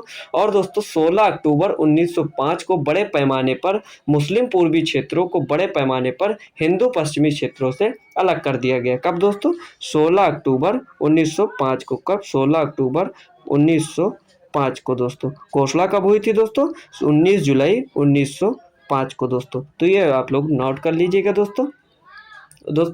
और ये जो लॉर्ड कर्जन जी थे दोस्तों, इन्होंने इसकी घोषणा की थी बंगाल विभाजन की दोस्तों। तो आइए देखते हैं अगला प्रश्न, प्रश्न नंबर 40 दोस्तों क्या कह रहा है। प्रश्न नंबर 40 हमारा क्या कह रहा है, प्रश्न नंबर 40 दोस्तों कह रहा है, रेड डाटा बुक किसका रिकॉर्ड रखती है। जो रेड डाटा बुक है दोस्तों वो किसका रिकॉर्ड रखती है, लुप्त प्राय प्रजातियों की, कृषि ऋण की, चक्रवात की या बाढ़ की। तो दोस्तों इसका सही उत्तर क्या होगा, तो इसका सही उत्तर हो जाएगा दोस्तों लुप्त प्राय प्रजातियों के। ऑप्शन नंबर 1 बिल्कुल करेक्ट आंसर हो जाएगा दोस्तों। देखिए दोस्तों रेड डाटा पुस्तक स्रोत पुस्तक है। जो रेड डाटा पुस्तक है दोस्तों ये एक स्रोत पुस्तक है जो सभी संकटापन्न जानवरों और पौधों का रिकॉर्ड रखती है। रेड डाटा पुस्तक का रख रखाव अंतर्राष्ट्रीय स्तर पर एक संगठन द्वारा किया जाता है। यह सभी जानवरों, पक्षियों और अन्य प्रजातियों की पहचान के साथ साथ प्रत्येक के संरक्षण की स्थिति में सहायता करता है। कौन, रेड डाटा बुक दोस्तों, पुस्तक जिसे कहते हैं। आइए देखते हैं अगला प्रश्न, प्रश्न नंबर 41 दोस्तों। प्रश्न नंबर 41 दोस्तों क्या कह रहा है। प्रश्न नंबर 41 कह रहा है, किस मंत्रालय ने अगरतला त्रिपुरा में दिव्य कला मेला कार्यक्रम का आयोजन किया। दोस्तों किस मंत्रालय ने अगरतला त्रिपुरा में दिव्य कला मेला का आयोजन किया दोस्तों। ऑप्शन है संस्कृति मंत्रालय, सामाजिक न्याय एवं अधिकारिता मंत्रालय, वाणिज्य एवं उद्योग मंत्रालय या जनजातीय कार्य मंत्रालय। तो दोस्तों इसका सही उत्तर हो जाएगा सामाजिक न्याय एवं अधिकारिता मंत्रालय ने इसका कार्यक्रम का आयोजन किया था। किसका, अगरतला में त्रिपुरा में दिव्य कला मेला कार्यक्रम का आयोजन किया था सामाजिक न्याय एवं अधिकारिता मंत्रालय ने दोस्तों। देख लीजिए दोस्तों, अगरतला त्रिपुरा में दिव्य कला मेला कार्यक्रम का आयोजन भारत सरकार के सामाजिक न्याय और अधिकारिता मंत्रालय ने के तहत विकलांग व्यक्तियों, दिव्यांगजन सशक्तिकरण विभाग द्वारा किया गया दोस्तों। इस पहल का उद्देश्य देश भर में दिव्यांग उद्यमियों और कारीगरों के उत्पादों और शिल्प कौशल को प्रदर्शित करना था दोस्तों। आइए अगला प्रश्न देखते हैं। प्रश्न नंबर 42 दोस्तों क्या कह रहा है। प्रश्न नंबर 42 कह रहा है गुलाम वंश के शासक गयासुद्दीन बलबन 1265 से लेकर 1286 ईस्वी ने की उपाधि धारण की। इसने किसकी उपाधि धारण की थी? किसने? गयासुद्दीन बलबन ने दोस्तों। तो इसका सही उत्तर क्या हो जाएगा? ऑप्शन है नूर अल दीन, जिसे विश्वास का प्रकाश कहा जाता था, नूर महल, जिसे महल का प्रकाश, जिल इलाही, ईश्वर की छाया, जहां पन्हा यानी दुनिया का रक्षक। तो दोस्तों इसका सही उत्तर हो जाएगा जिल इलाही, ऑप्शन नंबर 3 बिल्कुल करेक्ट आंसर हो जाएगा दोस्तों। देखिए दोस्तों प्रश्न नंबर 43 दोस्तों क्या कह रहा है। प्रश्न नंबर 43 क्या कह रहा है। प्रश्न नंबर 43 कह रहा है भारत की कम्युनिस्ट पार्टी का गठन 1920 में एम.एन. रॉय अबनी मुखर्जी द्वारा डैश में किया गया दोस्तों। भारत में कम्युनिस्ट पार्टी का गठन 1920 में एम.एन. रॉय अबनी मुखर्जी जो थी दोस्तों, अबनी मुखर्जी द्वारा डैश में किया गया। तो कहाँ किया गया था? ऑप्शन देख लीजिए। ऑप्शन है कानपुर, कलकत्ता, ताशकंद, सिंगापुर। तो इसका सही उत्तर क्या हो जाएगा? ताशकंद में। ऑप्शन नंबर 3 बिल्कुल करेक्ट आंसर हो जाएगा दोस्तों। आइए देखते हैं इसके बारे में दोस्तों। देख लीजिए भारत की कम्युनिस्ट पार्टी का गठन 1920 में ताशकंद में एम.एन. रॉय और अबनी मुखर्जी ने किया था दोस्तों। किसने? 1920 में किया था। और कम्युनिस्ट सम्मेलन जिसमें भाकपा दोस्तों CPI का गठन किया गया था, कानपुर में उसी स्थान पर आयोजित किया गया था जहां पे कांग्रेस का अधिवेशन हुआ था दोस्तों। आइए देखते हैं अगला प्रश्न। प्रश्न नंबर 44 दोस्तों क्या कह रहा है। प्रश्न नंबर 44 क्या कह रहा है। प्रश्न नंबर 44 कह रहा है सातवाहनों का सबसे महत्वपूर्ण शासक था। जो सातवाहनों का सबसे महत्वपूर्ण शासक कौन था? शिमुका, गौतमीपुत्र श्री सातकर्णी, या वशिष्ठ पुत्र पुलमावी, या पुलमावी चतुर्थ दोस्तों। तो इसका सही उत्तर हो जाएगा, क्या हो जाएगा दोस्तों? गौतमी पुत्र श्री सतकर्णी, ऑप्शन नंबर 2 बिल्कुल करेक्ट आंसर हो जाएगा। गौतमी पुत्र सतकर्णी, गौतमी पुत्र सतकर्णी ने सातवाहन साम्राज्य पर शासन किया जो अब भारत का दक्कन क्षेत्र है। उन्हें सातवाहन राजवंश का सबसे शक्तिशाली और महत्वपूर्ण शासक कहा जाता है। उन्होंने 106 ईसा 20 से लेकर 130 ईस्वी तक शासन किया था और वे 23वें सातवाहन शासक थे। कौन से नंबर के थे? वो 23वें सातवाहन शासक थे दोस्तों। आइए देखते हैं अगला प्रश्न। प्रश्न नंबर 45 दोस्तों क्या कह रहा है। प्रश्न नंबर 45 देखिए दोस्तों, बहुत ही महत्वपूर्ण प्रश्न दोस्तों, लगभग सभी को पता होगा दोस्तों। लिखा है बिहार के किस पूर्व मुख्यमंत्री को मरणोपरांत भारत रत्न से सम्मानित किया गया। मतलब बिहार के वो कौन से मुख्यमंत्री थे जिनकी मृत्यु के बाद उनको भारत रत्न से सम्मानित किया गया है? दीप नारायण सिंह, कर्पूरी ठाकुर, कृष्णा सिन्हा, या भगवत झा आजाद। तो दोस्तों वो थे हमारे कर्पूरी ठाकुर जी, ऑप्शन नंबर 2 बिल्कुल करेक्ट आंसर हो जाएगा दोस्तों। आइए अगला देखते हैं। प्रश्न नंबर 46 दोस्तों क्या कह रहा है। प्रश्न नंबर 46 दोस्तों देखिए क्या कह रहा है। निम्नलिखित में से कौन सी जल डमरू मध्य श्रीलंका को भारत से विभाजित करती है? कौन सी जल डमरू मध्य श्रीलंका को भारत से विभाजित करती है दोस्तों? तो वो है युकाटन जल संधि, सुडा जल संधि, या मलक्का जल संधि, या पाक जल संधि। तो दोस्तों इसका सही उत्तर हो जाएगा पाक जल संधि, ऑप्शन नंबर 4 बिल्कुल करेक्ट आंसर हो जाएगा दोस्तों। जल संधि का जल संधि जो क्या होती है दोस्तों, देख लीजिए। जल संधि जल का एक संकीर्ण चैनल है जो दो जल निकायों को जोड़ता है और दो भूमि भागों को अलग करता है। जो पाक जल संधि हमारी है दोस्तों, यह जल संधि दक्षिण पूर्वी भारत और उत्तरी श्रीलंका के बीच है। जल संधि के दक्षिण पश्चिमी भाग को पाक खाड़ी भी कहा जाता है। इस जल संधि का नाम रॉबर्ट पाल्क के नाम पर रखा गया है, जो कंपनी राजकाल के दौरान मद्रास के गवर्नर थे। किसके नाम पर रखा गया था? रॉबर्ट पाल्क के नाम पर रखा गया था पाक जल संधि दोस्तों।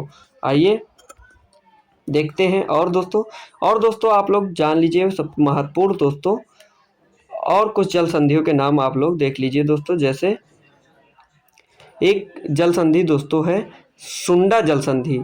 सुंडा जल संधि जो है दोस्तों, देख लीजिए दोस्तों, सुंडा जल संधि अगर आपसे पूछे दोस्तों तो ये जावा सागर और हिंद महासागर दोस्तों, किसको?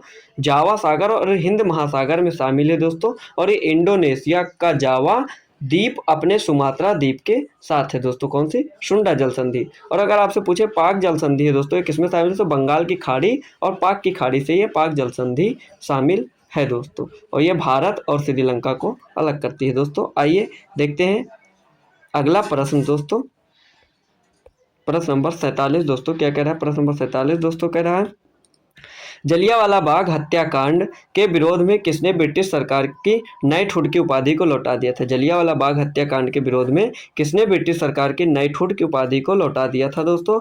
मोहम्मद अली जिन्ना ने, रविन्द्रनाथ टैगोर ने, रामेश्वरम सिंह ने या शंकरन नायर ने? तो दोस्तों किसने लौटा दिया था? रविन्द्रनाथ टैगोर ने। ऑप्शन नंबर 2 इसका बिल्कुल करेक्ट आंसर हो जाएगा दोस्तों। जलियांवाला बाग हत्याकांड जब हुआ दोस्तों तो ब्रिटिश सरकार के नाइटहुड की उपाधि जो थी दोस्तों वो रविंद्रनाथ टैगोर जी ने लौटा दी थी दोस्तों। आइए देखते हैं, रविंद्रनाथ टैगोर जो थे दोस्तों, जलियांवाला बाग हत्याकांड जिसमें ब्रिटिश सेना के हाथों 379 निर्दोष लोग मारे गए थे के विरोध में ब्रिटिश सरकार को नाइटहुड की उपाधि लौटा दी। 13 अप्रैल 1919 भारतीय स्वतंत्रता संग्राम में एक महत्वपूर्ण मोड़ था दोस्तों। उस दिन पंजाब और उत्तर भारत के कुछ हिस्सों में लोकप्रिय फसल उत्सव बैसाखी भी थी दोस्तों, जब ये जलियांवाला बाग हत्याकांड हुआ था दोस्तों। आइए अगला प्रश्न देखते हैं, प्रश्न नंबर 48 दोस्तों क्या कह रहा है? प्रश्न नंबर 48 कह रहा है, प्रश्न नंबर 48 कह रहा है, ग्राम पंचायत और शहरी समितियों का कार्यकाल कितना है? 4 वर्ष, 5 वर्ष, 10 वर्ष, 7 वर्ष? अगर दोस्तों आप लोगों ने ध्यान से पढ़ा होगा दोस्तों, अभी हमने आप लोगों को पढ़ाया था दोस्तों, ग्राम पंचायत और शहरी समितियों का कार्यकाल कितना है दोस्तों? अभी हमने पीछे बताया था। आप अनुच्छेद 243 ई के तहत दोस्तों कार्यकाल कितना है? 5 वर्ष। ऑप्शन नंबर 2 दोस्तों बिल्कुल करेक्ट आंसर हो जाएगा दोस्तों। देख लीजिए दोस्तों, यह ग्रामीण क्षेत्रों के लिए अनुच्छेद 243 बी, सॉरी दोस्तों आप ई हमने बता दिया था दोस्तों, बी होगा। 243 बी के तहत गठित स्वशासन एक संस्था है दोस्तों। पंचायत की सभी सीटों का चुनाव सीधे पंचायत क्षेत्र के प्रादेशिक निर्वाचन क्षेत्र से किया जाएगा। पंचायत पहली बैठक की तिथि से 5 वर्ष के लिए चुनी जाती है दोस्तों। किसके लिए? 5 वर्ष के लिए ये चुनी जाती है दोस्तों पंचायत दोस्तों। आइए अगला प्रश्न देखते हैं, प्रश्न नंबर 49 दोस्तों हमारा कह रहा है, निम्नलिखित में से किस द्रव का पृष्ठ तनाव सबसे अधिक है? किस द्रव का पृष्ठ तनाव सबसे अधिक है? इथेन का, मेथेनॉल का, इथेनॉल का या पानी का? तो दोस्तों आपसे पूछा पृष्ठ तनाव सबसे अधिक है तो वो है पानी का। ऑप्शन नंबर 4 बिल्कुल करेक्ट आंसर हो जाएगा दोस्तों। आइए अगला प्रश्न देखते हैं, प्रश्न नंबर 50 दोस्तों क्या कह रहा है? प्रश्न नंबर 50 दोस्तों क्या कह रहा है? प्रश्न नंबर 50 कह रहा है, संविधान के किस अनुच्छेद में उल्लेख है कि किसी भी अपराध के आरोपी व्यक्ति को अपने खिलाफ गवाही देने के लिए बाध्य नहीं किया जाएगा? तो दोस्तों वो है अनुच्छेद 23(2), 20(3) या 19(5) या 22(4) दोस्तों। तो इसका सही उत्तर हो जाएगा 20(3), ऑप्शन नंबर 2 बिल्कुल करेक्ट आंसर हो जाएगा दोस्तों। देख लीजिए इसके बारे में दोस्तों थोड़ा सा, संविधान के अनुच्छेद 20(3) में उल्लेख है कि किसी भी अपराध के आरोपी व्यक्ति को अपने खिलाफ गवाही देने के लिए बाध्य नहीं किया जाएगा। अनुच्छेद 20(3) आरोपी व्यक्ति को आत्मदोष से बचाता है दोस्तों। किससे? आरोपी व्यक्ति को आत्मदोष से बचाता है ये अनुच्छेद दोस्तों। आइए अगला प्रश्न देखते हैं, प्रश्न नंबर 51 दोस्तों क्या कह रहा है? प्रश्न नंबर 51 क्या कह रहा है? प्रश्न नंबर 51 कह रहा है, निम्नलिखित में से कौन सा यौगिक आयनिक बंधन बनाने की संभावना नहीं है? कौन सा यौगिक जो है वो आयनिक बंधन बनाने की संभावना नहीं है दोस्तों? तो option A NaCl, MgO, CO2 या Kl? तो दोस्तों आयनिक बंधन बनाने की संभावना जिसमें नहीं होती है वो है आयनिक, कौन सा यौगिक आयनिक है? वो है CO2 दोस्तों। CO2 जो कार्बन डाइऑक्साइड दोस्तों है, इसमें यौगिक आयन बनाने की संभावना नहीं है दोस्तों। आइए अगला प्रश्न देखते हैं, प्रश्न नंबर 52 दोस्तों क्या कह रहा है? डैश सबसे गहरा स्थल रुद्ध और अच्छी तरह से संरक्षित पत्तन है? कौन सा है दोस्तों? कांडला है दोस्तों, मुंबई है, विशाखापत्तनम है या पारादीप है दोस्तों? तो इसका सही उत्तर हो जाएगा विशाखापत्तनम, ऑप्शन नंबर 3 बिल्कुल करेक्ट आंसर हो जाएगा दोस्तों। देखिए दोस्तों, जो आप विशाखापत्तनम सबसे गहरा स्थल रुद्ध और अच्छी तरह से संरक्षित पत्तन विशाखापत्तनम है, जो भारत के पूर्वी तट पर आंध्र प्रदेश राज्य में स्थित है। विशाखापत्तनम पत्तन भारत के प्रमुख पत्तनों में से एक और अपने गहरे बहाव और प्राकृतिक पत्तन के लिए जाना जाता है। इसकी गहराई लगभग 17.5 मीटर है, जो इसे भारत की सबसे गहरी पत्तनों में से एक बनाती है दोस्तों। आइए देखते हैं अगला प्रश्न, प्रश्न नंबर 53 दोस्तों क्या कह रहा है? प्रश्न नंबर 53 दोस्तों देखिए, कह रहा है भौतिकी सिद्धांत का कौन सा युग्म सही है। न्यूटन का तीसरा नियम दोस्तों कह रहा है समान और विपरीत बल। आर्किमिडीज का सिद्धांत जो है वो कह रहा है प्रकाश की गति। तो इसमें से कौन सा युग्म सही है दोस्तों? केवल पहला सही है या दोनों सही है, केवल दूसरा सही है, ना तो एक ना तो दूसरा सही है। तो दोस्तों इसका सही उत्तर हो जाएगा ऑप्शन नंबर 1। न्यूटन का तीसरा नियम जो है दोस्तों वो है समान और विपरीत बल। दोस्तों क्या है? न्यूटन का तीसरा नियम है समान और विपरीत बल। दोस्तों क्या कहता है दोस्तों? ये न्यूटन का तीसरा नियम कहता है कि प्रत्येक क्रिया के लिए एक समान और विपरीत प्रतिक्रिया होती है। इसका मतलब है कि किसी पिंड पर लगाया गया कोई भी बल समान परिमाण का बल पैदा करेगा, लेकिन पहले बल लगाने वाली वस्तु पर विपरीत दिशा में। दोस्तों तो इसका सही उत्तर ऑप्शन नंबर 1 बिल्कुल करेक्ट आंसर हो जाएगा। दोस्तों आर्किमिडीज का सिद्धांत जो पूछ रहा है दोस्तों, तो ये प्रकाश की गति बता रहा है, तो ये है गलत। आर्किमिडीज का सिद्धांत क्या कहता है दोस्तों? वो कहता है एक तरल पदार्थ में डूबे हुए शरीर पर चाहे पूरी तरह से या आंशिक रूप में जलमग्न हो, ऊपर की ओर लगने वाले उत्प्लावक बल उस तरल पदार्थ के वजन के बराबर होता है जिसे शरीर विस्थापित करता है। दोस्तों तो आइए अब अगला प्रश्न देखते हैं। प्रश्न नंबर 54 दोस्तों क्या कह रहा है? प्रश्न नंबर 54 कह रहा है यदि हम एक वर्ष में अर्थव्यवस्था की सभी फर्मों के सकल मूल्यवर्धन का योग करें तो हमें एक वर्ष में अर्थव्यवस्था द्वारा उत्पादित वस्तुओं और सेवाओं की कुल मात्रा में मूल्य का एक माप मिलता है। ऐसे अनुमान को कहा जाता है। क्या कहा जाता है दोस्तों? प्रश्न को दोस्तों आप लोग अच्छे से पढ़िएगा दोस्तों, इसीलिए हम दोस्तों उस पर कुछ कर नहीं रहे हैं। आप लोग अच्छे से पढ़िए और उत्तर दीजिए। दोस्तों ऑप्शन देख लीजिए। सकल राष्ट्रीय उत्पाद, कारक कीमत पर राष्ट्रीय आय, शुद्ध मूल्य जोड़ा गया या सकल घरेलू उत्पाद। तो दोस्तों इसका सही उत्तर हो जाएगा सकल घरेलू उत्पाद। ऑप्शन नंबर 4 बिल्कुल करेक्ट आंसर हो जाएगा। दोस्तों आइए प्रश्न नंबर 55 दोस्तों देखते हैं। प्रश्न नंबर 55 दोस्तों क्या कह रहा है? प्रश्न नंबर 55 कह रहा है निम्नलिखित में से कौन सा कथन सत्य है? रदरफोर्ड के अल्फा कण प्रकीर्णन प्रयोग से परमाणु नाभिक की खोज हुई। क्या कह रहा है दोस्तों? रदरफोर्ड अल्फा कण प्रकीर्णन के प्रयोग से परमाणु नाभिक की खोज हुई। फिर कह रहा है समस्थानिक एक ही तत्व के परमाणु होते हैं जिनकी द्रव्यमान संख्या भिन्न भिन्न होती है। तो दोस्तों इसमें लगभग दोनों बात सही है दोस्तों, यानी दोनों बात सही है दोस्तों। तो ऑप्शन केवल एक, केवल दो, केवल एक और दोनों, ना तो एक ना तो दो। दोस्तों इसका सही उत्तर हो जाएगा एक और दो, दोनों बातें सही हैं। दोस्तों आइए देखते हैं अगला प्रश्न। प्रश्न नंबर 56 दोस्तों क्या कह रहा है? प्रश्न नंबर 56 कह रहा है बौद्ध वास्तुकला में चैत्य का अर्थ निम्नलिखित में से क्या है? जो बौद्ध वास्तुकला है इसमें चैत्य का अर्थ क्या है दोस्तों? बुद्ध अवशेष, प्रार्थना कक्ष, निवास स्थान या मठ। तो दोस्तों जो चैत्य है बौद्ध वास्तुकला में जो चैत्य है उसका अर्थ है प्रार्थना कक्ष। ऑप्शन नंबर 2 बिल्कुल करेक्ट आंसर हो जाएगा। दोस्तों अब देख लीजिए दोस्तों इसके बारे में। दोस्तों देख लीजिए बौद्ध वास्तुकला मुख्य रूप से 3 प्रमुख भवन प्रकारों द्वारा प्रस्तुत की जाती थी: चैत्यहाल, विहार, स्तूप।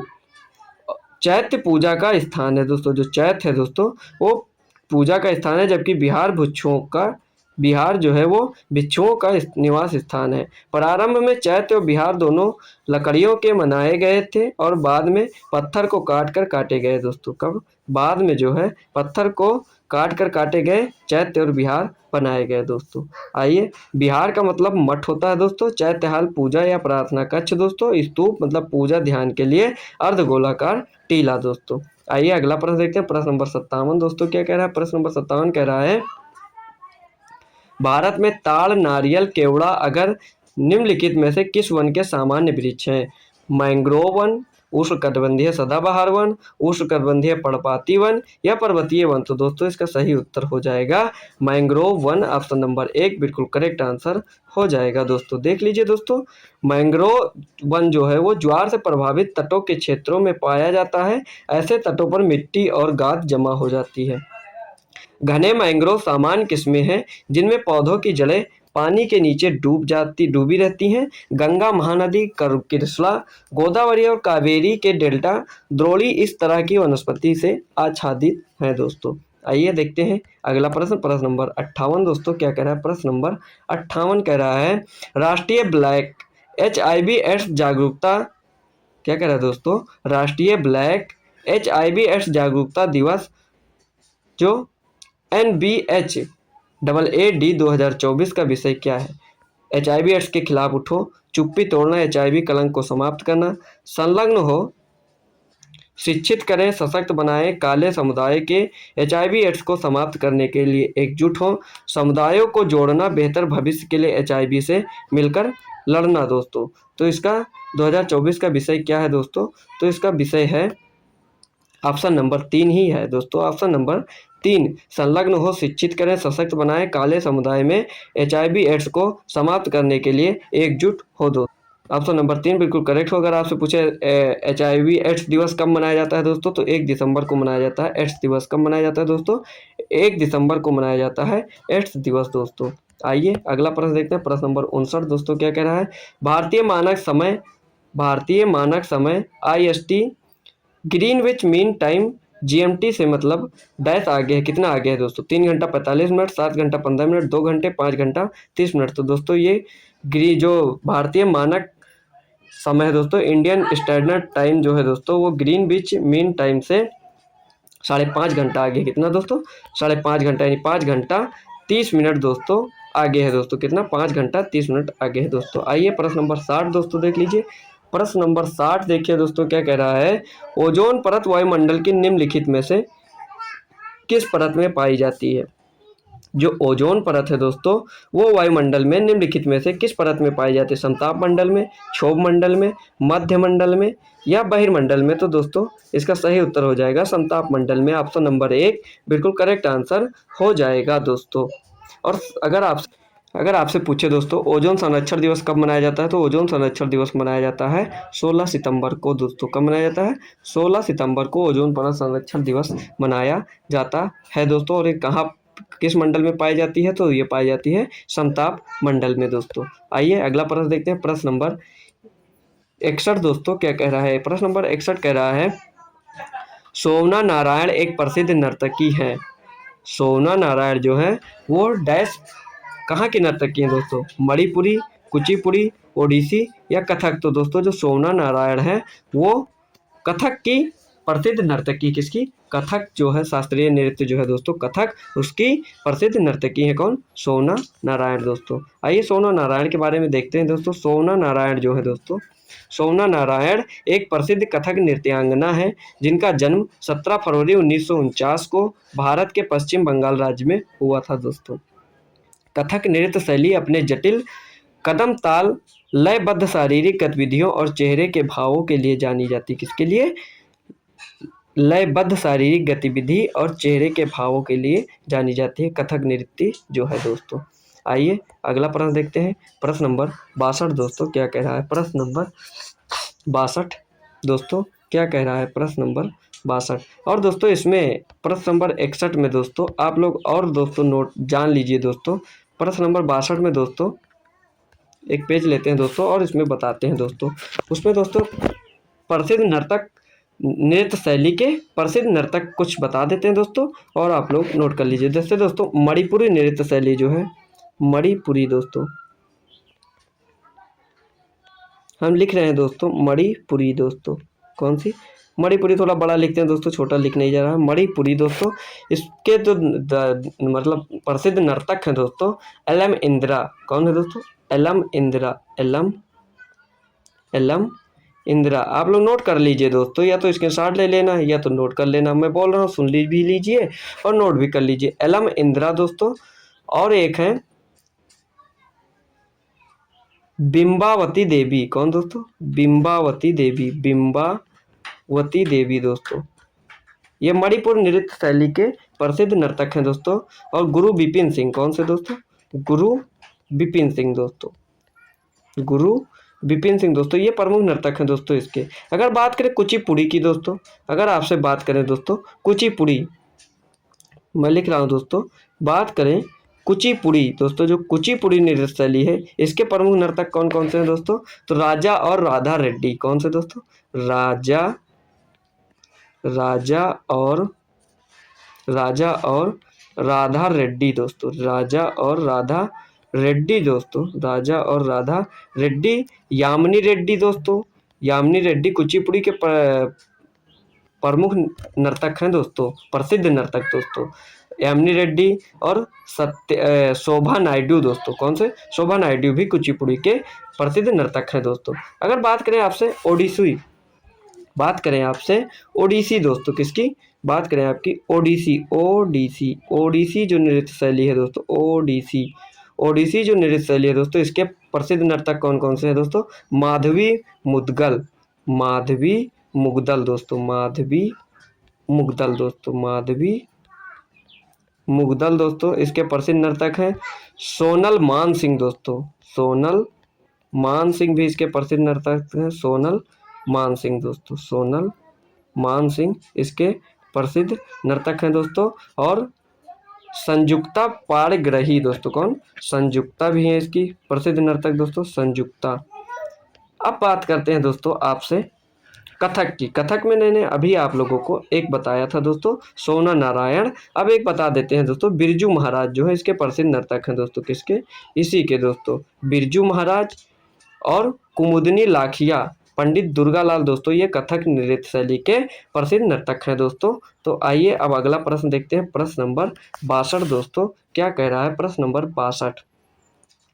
प्रश्न नंबर 62 कह रहा है, उस फुटबॉल क्लब का नाम बताइए जिसने हाल ही में ईस्ट बंगाल फुटबॉल क्लब को हराकर डूरंड कप 2023 ट्रॉफी का 132वां संस्करण जीता दोस्तों। मोहन बागान super giant, Kerala blasters, Mumbai शहर, चेन्नई। तो दोस्तों उसका सही उत्तर क्या होगा? हो जाएगा मोहन बागान सुपर जायंट ने दोस्तों 132वां संस्करण जीता डूरंड कप का दोस्तों। आइए अगला प्रश्न देखते हैं, प्रश्न नंबर 63 दोस्तों। क्या कह रहा है प्रश्न नंबर 63? कह रहा है, भगत सिंह और बीके दत्त ने, भगत सिंह और बीके दत्त ने डैश को केंद्रीय विधानसभा में बम फेंका था। 8 अप्रैल 1930 को, 10 अप्रैल 1930 को, 10 अप्रैल 1929 को या 8 अप्रैल 1929 को। तो दोस्तों कब फेंका था? तो ये फेंका गया था 8 अप्रैल 1929 को दोस्तों। कब फेंका गया था? 8 अप्रैल 1929 को केंद्रीय विधानसभा में बम फेंका गया था दोस्तों। आइए देख लेते हैं इसके बारे में दोस्तों। 8 अप्रैल 1929 को भगत सिंह और बीके दत्त ने केंद्रीय विधानसभा में बम फेंका था। वह हिंदुस्तान सोशलिस्ट रिपब्लिक एसोसिएशन के सदस्य थे। किसके? हिंदुस्तान सोशलिस्ट रिपब्लिकन एसोसिएशन के सदस्य थे। यह सार्वजनिक सुरक्षा विधेयक एवं व्यापार विवाद विधेयक के रूप के खिलाफ था दोस्तों। और वे किसी को चोट नहीं पहुंचाना चाहते थे, बल्कि यह बयान देना चाहते थे कि वे अंग्रेजों के औपनिवेशिक शासन को सहन नहीं करेंगे दोस्तों। कब फेंका था बम? तो 8 अप्रैल 1929 को दोस्तों। कहाँ फेंका था? केंद्रीय विधानसभा में फेंका था। आइए अगला प्रश्न देखते हैं, प्रश्न नंबर 64 दोस्तों। क्या कह रहा है प्रश्न नंबर 64? कह रहा है, न्यायमूर्ति रितु बाहरी को किस उच्च न्यायालय की पहली महिला मुख्य न्यायाधीश नियुक्त किया गया? जो न्यायमूर्ति रितु बाहरी को किस उच्च न्यायालय की पहली महिला मुख्य न्यायाधीश नियुक्त किया गया? पंजाब एवं हरियाणा उच्च न्यायालय, उत्तराखंड हाईकोर्ट या दिल्ली हाईकोर्ट या मद्रास हाईकोर्ट। तो दोस्तों इसका सही उत्तर हो जाएगा पंजाब एवं हरियाणा हाईकोर्ट दोस्तों। ऑप्शन नंबर 1 बिल्कुल करेक्ट आंसर। नहीं दोस्तों, सॉरी मिस्टेक हो गया दोस्तों। इसका सही उत्तर हो जाएगा उत्तराखंड उच्च न्यायालय। ऑप्शन नंबर 2 बिल्कुल करेक्ट आंसर हो जाएगा दोस्तों। जो न्यायमूर्ति रितु बाहरी है दोस्तों, इनको उत्तराखंड हाईकोर्ट का प्रथम महिला मुख्य न्यायाधीश नियुक्त किया गया दोस्तों। आइए अगला प्रश्न देखते हैं, प्रश्न नंबर 65 दोस्तों। कह रहा है प्रश्न नंबर 65 क्या कह रहा है? प्रश्न नंबर 65 कह रहा है, आहार नाल का कौन सा क्षेत्र पोषक तत्वों और पचे हुए भोजन के अवशोषण के लिए प्रमुख अंग है? अमाशय है, छोटी आंत है, यकृत है या बड़ी आंती है? तो दोस्तों इसका सही उत्तर क्या हो जाएगा? छोटी आंत। ऑप्शन नंबर 2 बिल्कुल करेक्ट आंसर हो जाएगा दोस्तों। आइए प्रश्न नंबर 66 दोस्तों देखते हैं। प्रश्न नंबर 66 क्या है दोस्तों? प्रश्न नंबर 66 कह रहा है, पौधों में ग्लूकोज स्टार्च के रूप में आरक्षित ऊर्जा के रूप में संग्रहित किया जाता है। मानव में आरक्षित ऊर्जा के रूप में ग्लूकोज किस रूप में संचित रहता है? Glycogen, sucrose, starch, cellulose. तो इसका सही उत्तर हो जाएगा ग्लाइकोजन। ऑप्शन नंबर 1 बिल्कुल करेक्ट आंसर हो जाएगा दोस्तों। देखिए दोस्तों, ग्लाइकोजन क्या है? जो ग्लाइकोजेनोलिसिस एक जैव रासायनिक प्रक्रिया है जिसमें ग्लाइकोजन ग्लूकोज फर्स्ट फास्फेट और ग्लूकोज में टूट जाता है। इस प्रक्रिया की साइट हेपेटोसाइट्स और मायोसाइट्स कोशिकाएं हैं दोस्तों। आइए अगला प्रश्न देखते हैं। प्रश्न नंबर 67 क्या है दोस्तों? प्रश्न नंबर 67 दोस्तों देख लीजिए। प्रश्न नंबर 67 कह रहा है, क्षेत्रीय राज्यों का उदय मुगलों के पतन के प्रमुख कारणों में से एक था। किस शासक के शासनकाल के दौरान अवध, हैदराबाद, बंगाल और पंजाब जैसे राज्यों का उदय स्वतंत्र राज्य के रूप में हुआ? तो दोस्तों, औरंगजेब के कार्यकाल में, मोहम्मद शाह के कार्यकाल में, अकबर द्वितीय के कार्यकाल में या बहादुर शाह प्रथम के कार्यकाल में? तो दोस्तों इसका सही उत्तर क्या हो जाएगा? सही उत्तर हो जाएगा मोहम्मद शाह के कार्यकाल में दोस्तों। शासनकाल के दौरान दोस्तों अवध, हैदराबाद, बंगाल और पंजाब जैसे राज्यों का उदय स्वतंत्र राज्य के रूप में हुआ। किसके कार्यकाल में? मोहम्मद शाह के कार्यकाल में। आइए मोहम्मद शाह को देखते हैं दोस्तों। मोहम्मद शाह मुगल सम्राट थे।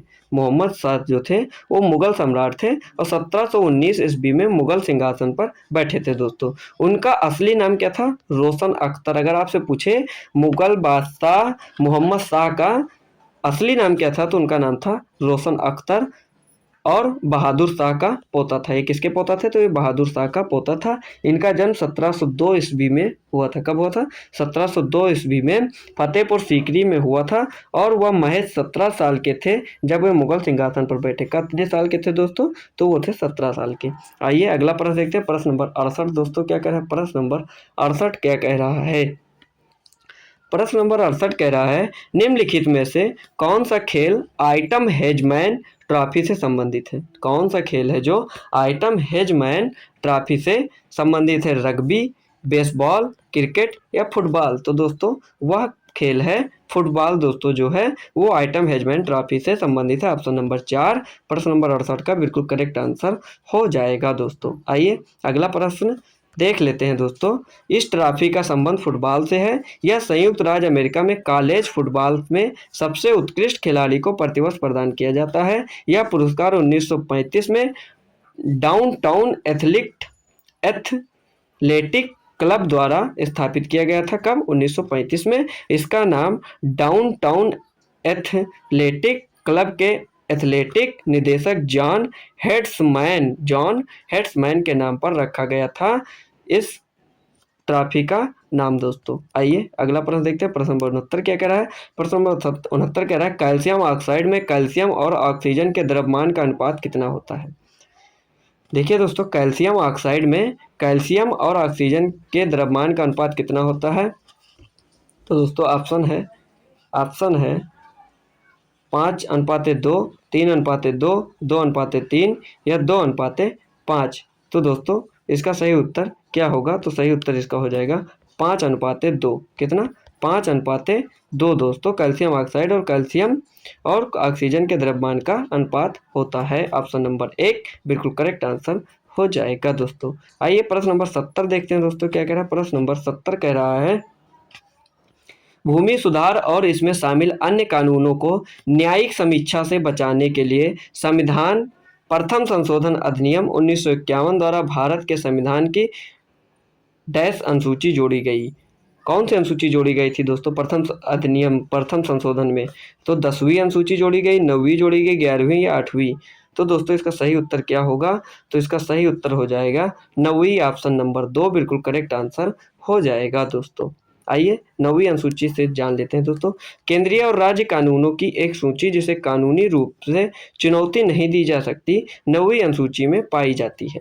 अब 284 ऐसे कानून हैं जो न्यायिक समीक्षा से मुक्त हैं। कितने कानून हैं? 284। 9वीं अनुसूची को पहली बार 1951 में संविधान में शामिल किया गया दोस्तों। आइए अगला प्रश्न देखते हैं। प्रश्न नंबर 71 दोस्तों क्या कह रहा है? प्रश्न नंबर 71 क्या कह रहा है? प्रश्न नंबर 71 कह रहा है, पीएम विश्वकर्मा योजना का उद्देश्य क्या है? पीएम विश्वकर्मा योजना का उद्देश्य डैश लाभ पहुंचाना है। क्या? कारीगरों, सशस्त्र बल, नर्स, अधिक उम्र के नागरिकों को। तो दोस्तों जो पीएम विश्वकर्मा योजना का उद्देश्य कारीगरों, ऑप्शन नंबर 1 कारीगरों को लाभ पहुंचाना है दोस्तों पीएम विश्वकर्मा योजना का उद्देश्य। दोस्तों ऑप्शन नंबर 1 बिल्कुल करेक्ट आंसर हो जाएगा। आइए जानते हैं इसके बारे में दोस्तों।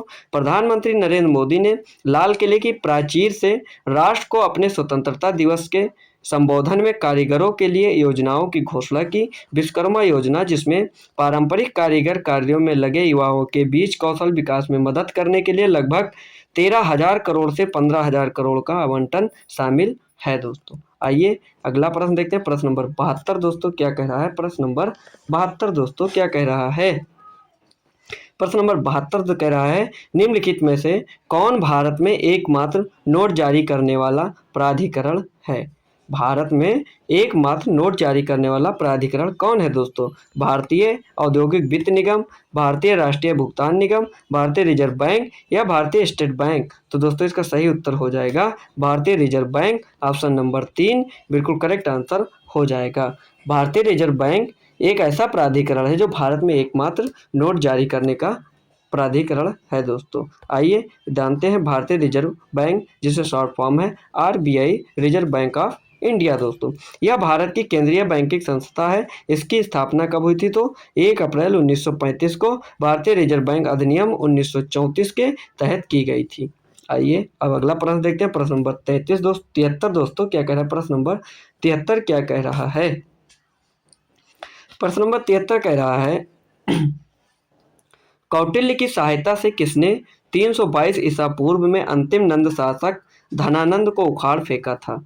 क्या कह रहा है दोस्तों?